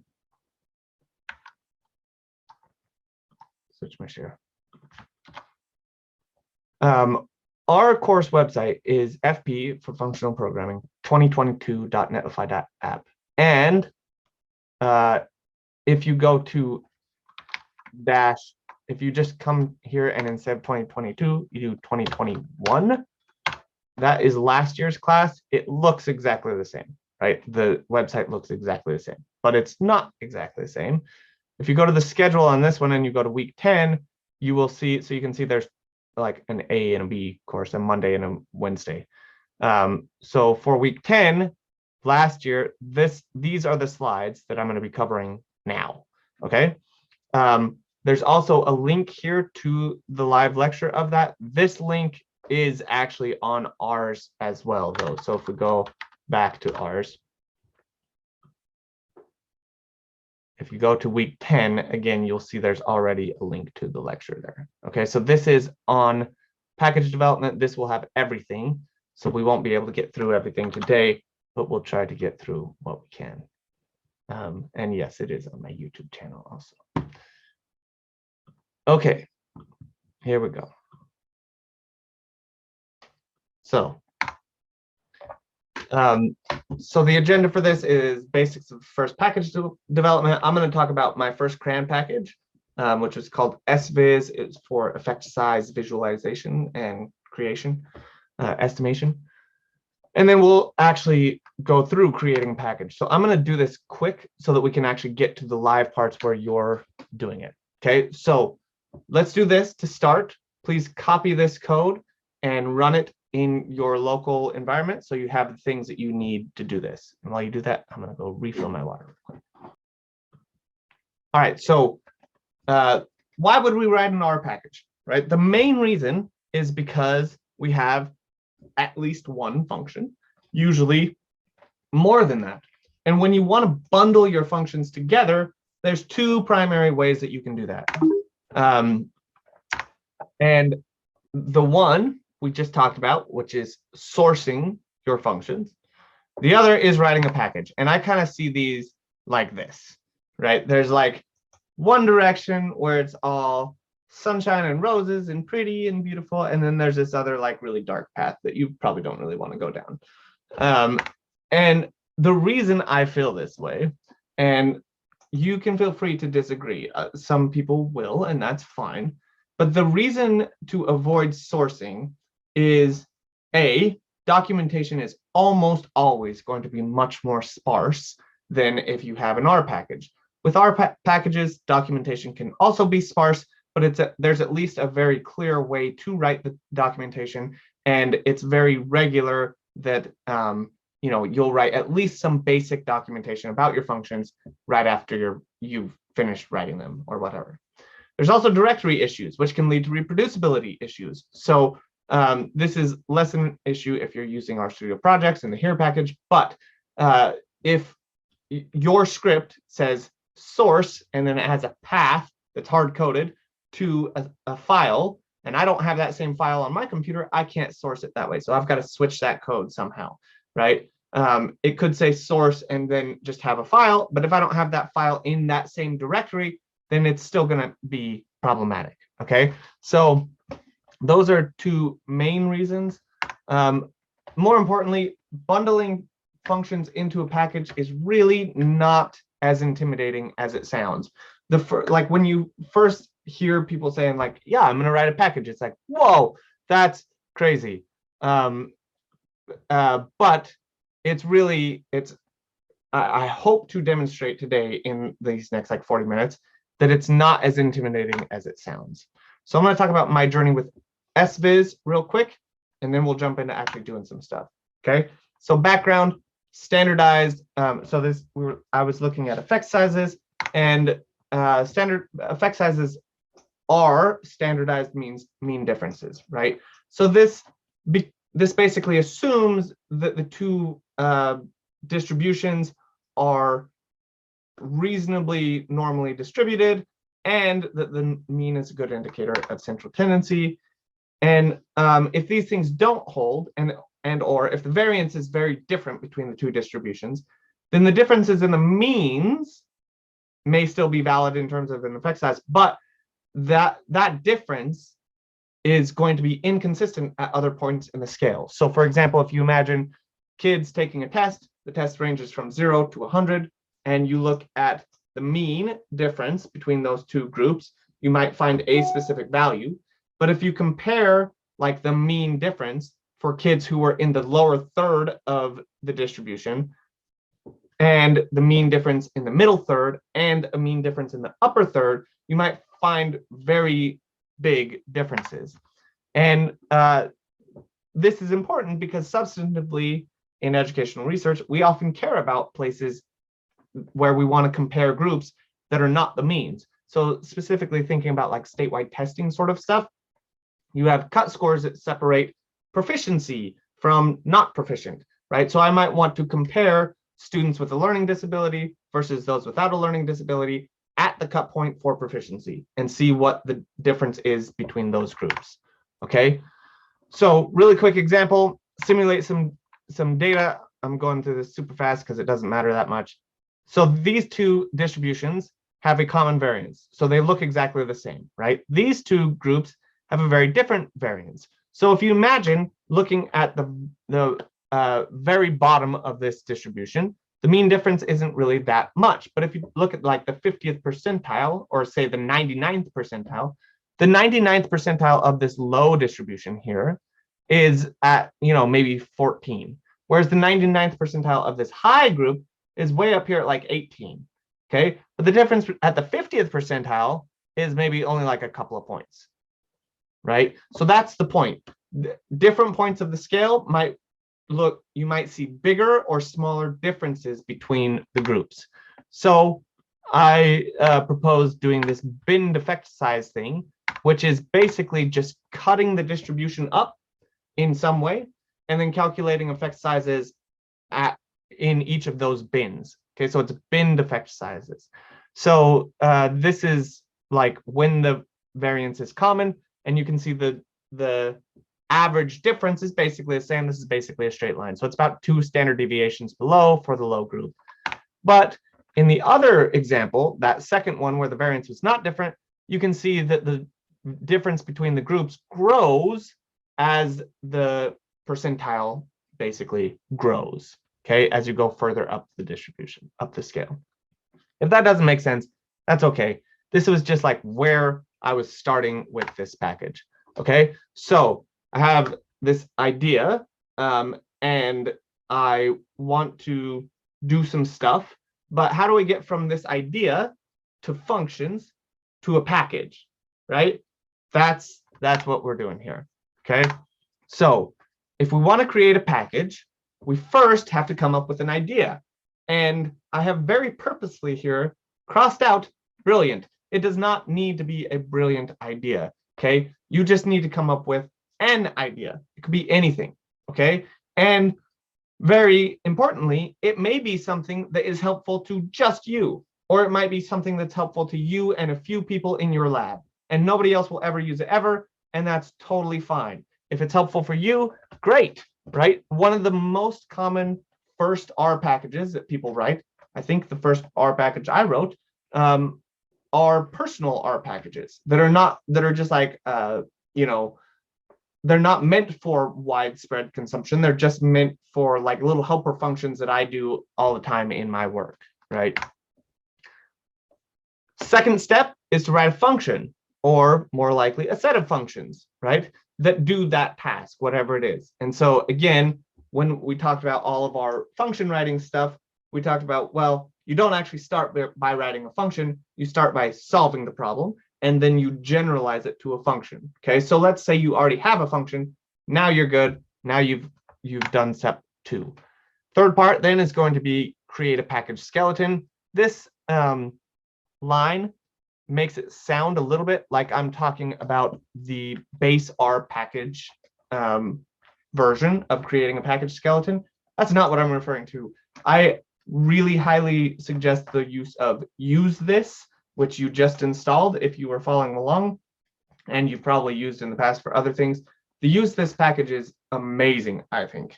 It basically automates a whole bunch of stuff that you'd have to do manually otherwise. And automation is always good, not only because it's easier and faster, but also it reduces the likelihood of errors, okay? Then after you've done that, you're going to put your function in that skeleton and you're going to document it. And then you're going to install, fiddle, right? So you're just going to mess with things, save it, then install it again. And as you keep going, you keep making changes, you're just going to be reinstalling your own package on your computer over and over and over again. Sixth, this is getting a little further down the line, but like, say, for example, you continue on this this data science path for this specialization, and you get to the capstone, and you decide that you want to write an R package for your capstone. One of the things that's going to be required of you, well, I shouldn't say that because I'm no longer going to be teaching the course, but when I was teaching the course, one of the things that I required was that you write tests for all of your functions, okay? Tests will do basically are formal ways of evaluating your functions and making sure that they give the output that you want. We're not really going to talk about tests today. If you're interested in testing, I can give you some additional resources for that, okay? And then the 7th step, so the 6th step is kind of optional, although if you're getting a package, it's going to go to CRAN or it's going to be used anywhere else. I think it's kind of non-optional. You should definitely write tests because you want your functions to be doing what you expect them to do. But the last step is to host your package somewhere. GitHub is probably best, I think. And then if it's one that you think other people might find useful, even if you don't know that they will, but you think, you know, there's any chance that somebody else might find it helpful, then promote it, right? So Twitter is a great place for that. There's other places too. There's some Slack channels and things that are great for that. And you can, once you have it up on GitHub, what's really neat about it, right, is that now, you know, whatever, somebody else has like let's say Cassie has written an R package and she's written some functions, I can now download them on my computer and have access to those same functions, right? So it works just like any R package that you ever see on GitHub. And so it's super neat because I can also, as she updates it, I can reinstall on my local computer, and then I have access to the newest, latest, greatest. All right. The other part I have in here is just this note about leveraging the power of open source. Open source is really amazing. GitHub is like the open source engine, I would say, that's out there. Okay, like it's the biggest one. And what is so cool about it is that when you get a package that specifically people find interesting, you will get people that will fork your package. They'll clone it on their local, and they might make some changes. And then they might find something, or they might even find like bugs in your package, right? Then they'll push those back to their fork, and then they'll submit a pull request, and they'll say, hey, you know, here's this feature that you might want, like this extends your plotting features, or you know, this fixes this bug that I noticed, or whatever. And you are then free to say, thanks, merge it in, and now it's part of your R package. Or you can say, oh, you know, this looks good, but I think we need to make this and this change. Ask them to make those changes. Usually they will, and then they'll resubmit the pull request.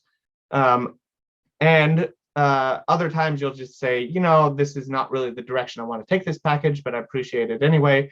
And then they're free to still work with their fork of your package to do whatever they want with it.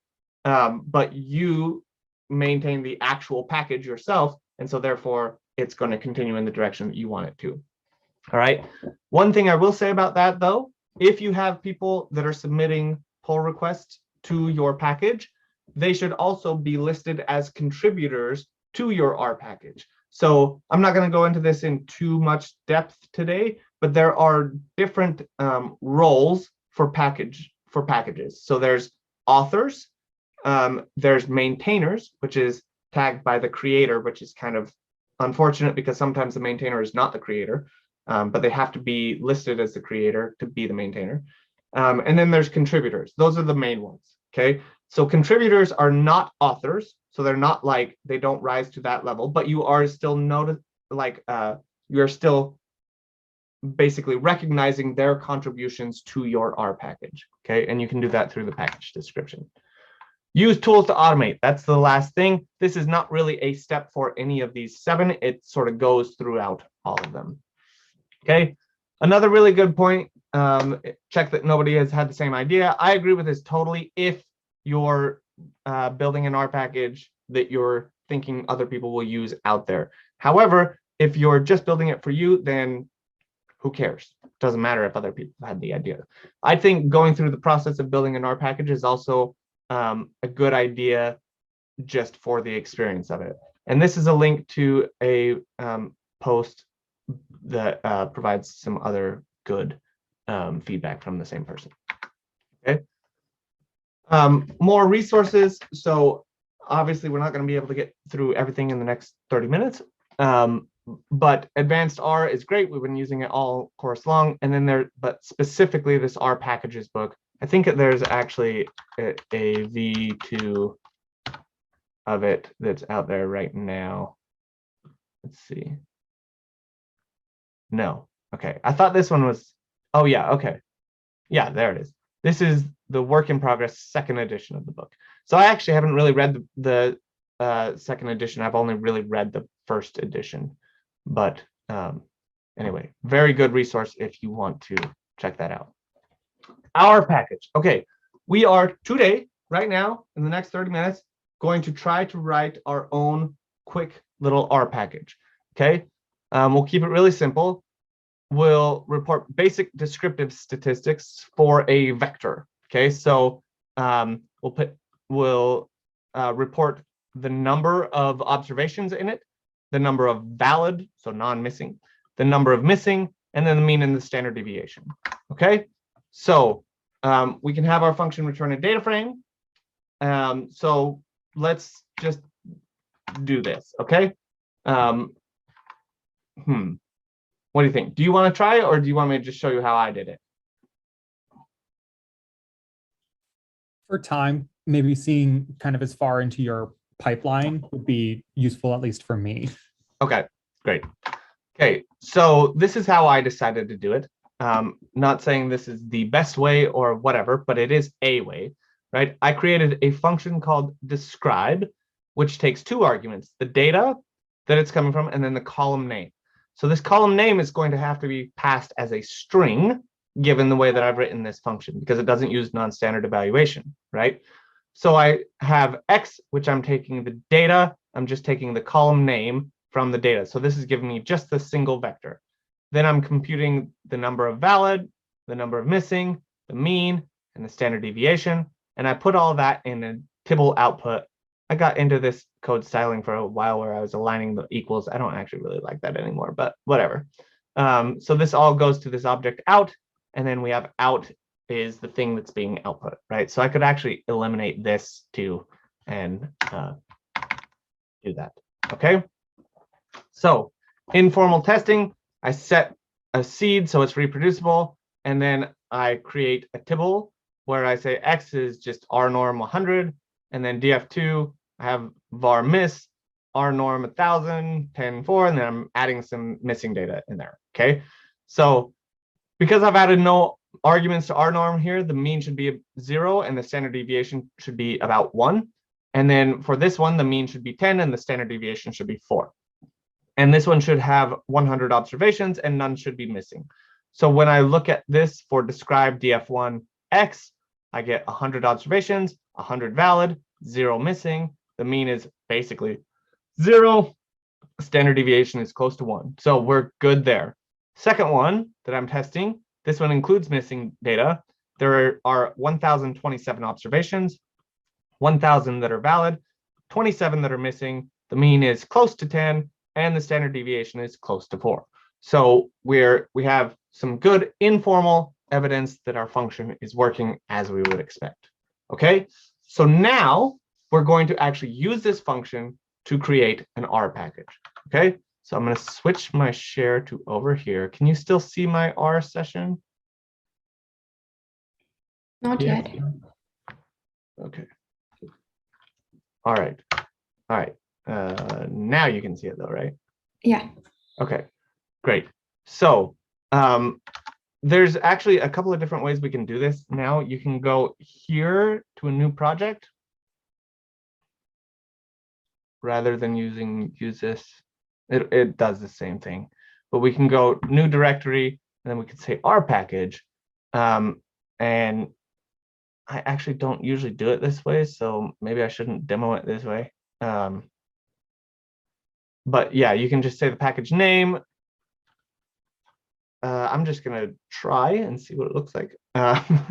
We'll call it class package example. Oh, right, I can't do that though because it's going to be a package, so it needs to, we'll just call it class package. All right, and then it'll be on the desktop. We're not gonna initiate it with anything for now. Okay, create project. Let's see what this does. I honestly am not positive, but I think, okay, good. This did all the same things I was expecting. Okay, so we have this R folder, right? This is where we're going to put all our scripts for our, like all our functions. Man, you're never going to touch, ever. Okay, I'll show you why in a little bit. Namespace, you're also never going to touch. Description is, you are going to touch. Okay, the description is the description of your package. So what is the version of it, who the author is, maintainer, etc. The best way to fill these things out is to fill them out how you want to, or whatever, to just start, but also to just go and look at other packages. Okay, so if I come to GitHub and I just go, let's go to ggplot. Okay, I can go to the description file right here, and you can see package, version, title. Here's the authors. Notice we have a person, and then this is all. These are all people. So I don't know. Oh, I guess no. They have RStudio as a person. That seems weird. But you can add these comments with like your ORCID, and then you have roles. So notice Hadley is author, right? Winston Chang is an author. Lionel Henry is an author, but Thomas Lynn Peterson is author and creator is what it looks like, right? Thomas Lynn Peterson is not the creator, obviously. Hadley is. However, Thomas Lynn Peterson is now the maintainer. And that means he gets all the emails from CRAN. He makes sure everything is working still, right? So that's why that's there. Description, license. We'll talk about license in a minute if we get to it. URL, this is you can have multiple URLs. So they have the URL for the package down site and to GitHub, okay? And then bug reports, goes to issues. We'll talk about depends and imports here in just a little bit, but these depends are the things that must be there for this to work, right? And then imports are things that are, these are your dependencies for your package. And then there's these suggests, which are other things that are nice to have, but it will work without them, okay? And then some other stuff, okay? This is probably not stuff you need to worry about too much, but all of that we just went through is good, okay? So now in our R, we have hello.r, okay? I'm gonna actually just delete this thing because I don't care about it. It's not my function. It's not what I want, okay? So I'm gonna trash it. Okay. I can, from here though, say use R, okay? And then from there, actually, let me just make sure. Yes, okay, that's what I want. Use R, and then I'm going to say describe, right? That's the name of the function that we were just working on. Use R describe. It's going to put a file in the R folder called describe.r, and then we can create tests for it and things, but we're not going to do that currently. So now we have this describe, right? And it has currently nothing in it. All right. So let's go back a few lines and grab our function. This is it. All right. And then we're going to paste this in here. Okay. And I'm going to get rid of this. All right. There is our function. That's good. Okay. But now we need to document our function. And again, not required actually for an R package, but you should do it. So we're going to use Roxygen to, or R-Oxygen, I think, to create these comments, okay? Or to basically, we write specialized comments, which end up being, getting rendered to the documentation, okay? So I just do a hashtag and then a single quote, and then I can start to write my documentation. So the first thing is just the title, describe, I'll say describe a vector, okay? And then I have all of these, I use @ for all of these different arguments for it. And you can see there's a bunch of them, right? But the main one that I'm going to use is @param, and @param is going to be used to describe each of the formal arguments, okay? So I'll say @param data, the data frame that has the column to describe, okay? And then @param column name, and then we can say the specific column to describe must be passed as a string, okay? And you can put these on multiple lines if you want, like that. I usually indent them a little bit if I need to. But between those things, you can also put additional documentation. So I can say returns the number of observations, number of missing, number of non-missing,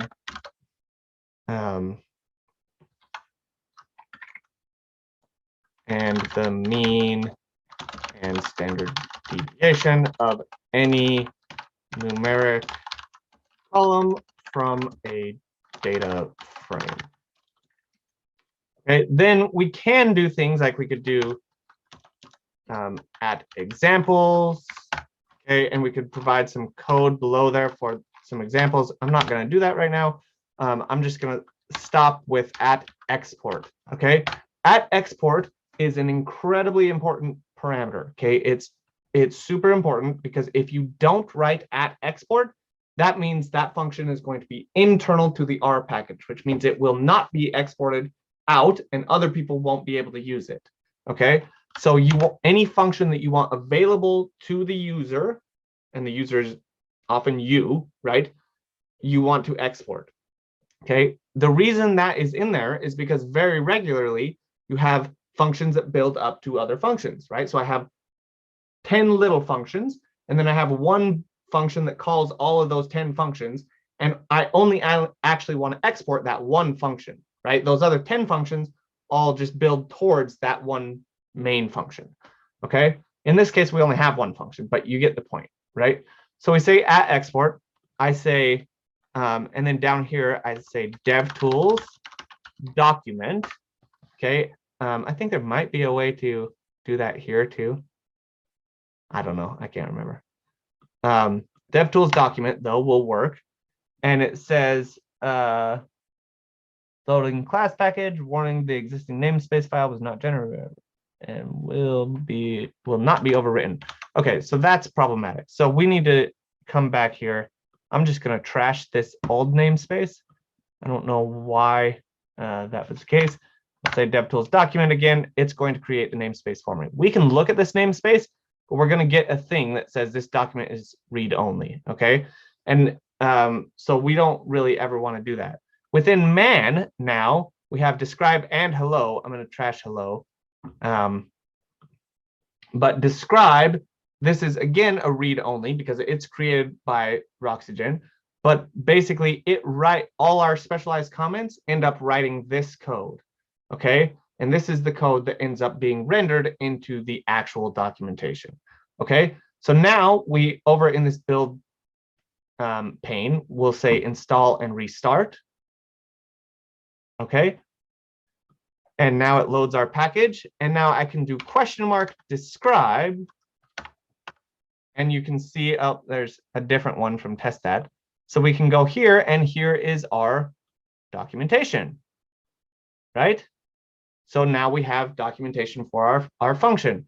We can also now test it, right? Describe empty cars, and I'll say DISP. Shoot, maybe it's DISPL. Oh, I got to do it in quotes though too. Yeah, okay, it's DISP. All right, there we go. Right, so we get our invalid, and missing mean standard deviation. Okay, so that is basically it. However, what we're going to want to do here, let me see what I have here in a minute. All right, description. So this is more stuff about all of this. Oh yeah, license. Okay, before we get to license, the other things I wanted to talk about, so we can install and restart as much as we want, right? And it's pretty quick usually. But you'll also see in this build pane, this check function, okay, or check button.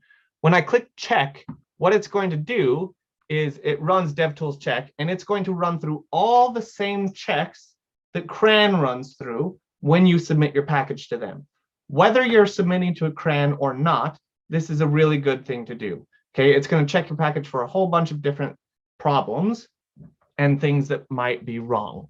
Okay, in our case, we do have 2 problems, actually 3. So we have 2 warnings and 1 note. What we want to end up with is 0 errors, 0 warnings, and 0 notes. Okay, so when we look at this, these are our problems, right? First is note, describe no visible global function definition for na.omit. Okay, so it says consider adding import from stats na.omit standard deviation. Okay, so basically what it's saying is when we look at our function here, I'm using na.omit. Okay, na.omit does not come from the base package. It comes from stats. Okay, so anything that comes from the non-base package, you have to tell your package in your documentation that this is where that function comes from. Okay, I like to do this by first creating package level documentation. So I'll do that with use this. Use this, create, or let's see, our package doc, use package doc. That's what I was looking for. All right. So we do that and it creates this. Okay, so now let's go back here, not there, back to our R, and you can see we've got, in addition to our describe.r, we've got class package dash package. Okay, that's what was just created when I said use this, use package doc, and it creates a thing that looks like this, right? And what's nice about this is, I can actually add some documentation here. So let's see, I think I could say this is, wait, no, it'd have to be up here. This is a really cool package. I'm not actually 100% sure that that will work. But then down here too, we can, let's see. I'm trying to remember. I got to go look at my own stuff to remember how I do this. Actually, I'll go here. So if I go to R package, all right, so it's right at the start. Okay, so let's go back here. So what I can do is using R oxygen or roxygen or whatever, I can say import, okay, and there's 2 different ways you can do this. So basically my check over here told me I need to import na.omit from the stats library, right? So I can say import stats, and that's going to import every function that exists in stats, okay? That's bad practice. And you will see very, very regularly people doing things like importing all of ggplot into their package, okay? Highly recommend against that. Instead, what you're going to do is you're going to say import from stats, and then you're just going to put the packages that you, or the functions that you want from there. Okay, so I'll say na.omit and sd. I think those were the only ones.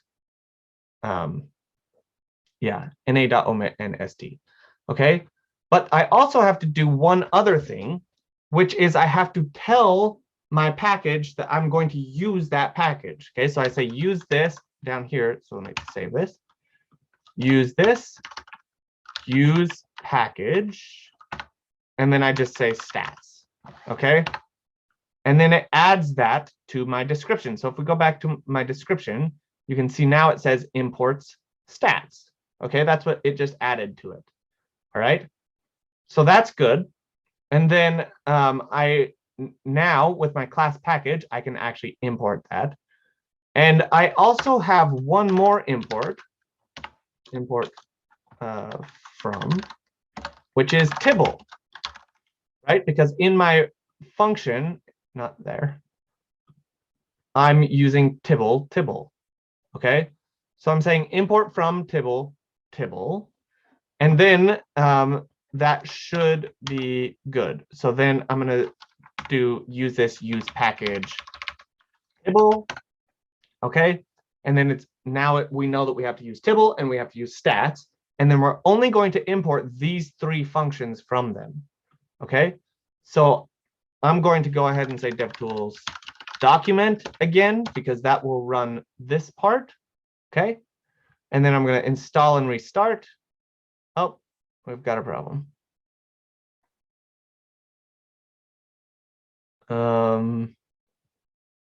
This is not, oh, okay.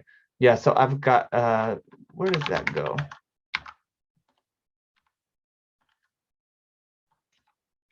It is here. Let's try that. Document. Oh, no, that doesn't work either. All right, I don't remember how you add this, but there is a way to, you could look at like ggplot, for example, has a really good one of these. There is a way to add additional things, but this class package thing will allow you now, when you're looking at your documentation, to do !, class package, right? And so that will give you the yeah, this will give you the basics of it. Okay, But now that I have these done, I can go install and restart. I actually don't need to do that. I've already done it. But now I can run my check again. And I know this is really fast, but the idea is we wrote our function, right? And that's not that difficult. We create the sort of framework for it with use this, which does most of the work for us. And then we just have to tell it what the dependencies are. And so that's where the Tibble part comes in. And that's where running these checks will help you. So I'm still getting one warning and it's saying something about my license. Okay. So but notice my notes are gone about my other things. So that's good. All right. So for the license, I'm going to again use this. So I'll say use this, use, and then I can do whatever license I want. Let's say I want to do the MIT license, use MIT license. That's all I have to do. Hit enter. It adds the MIT license for me. So if you notice, if I go to my namespace, no, not namespace, sorry, my description, you will see license is MIT plus file license, and license is right here. So we can look at it and we can see what it is. Okay. And then similarly, we have this r build ignore, and it changed it so it's going to actually ignore that license file during the build, this license.md, which is actually the full license. Okay. All right. So we install and restart. And then we can check again. And we should be at 0 everything now. And then, of course, at this point, I could post this thing to GitHub, and any of you could download it, and you would be able to use it just like any other R package that has ever existed, right? You just do install GitHub datalorex/class package, and it should work for you. Okay, so I know that was like a super whirlwind tour, but there you go. We have a new R package.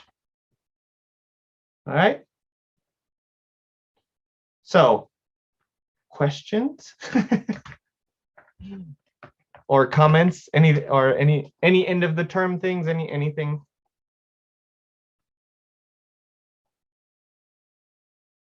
All right. Well, thank you for those of you who hung on. Sorry, these last couple of classes had to be remote, but looking forward to seeing all your final projects, and enjoy the end of your term.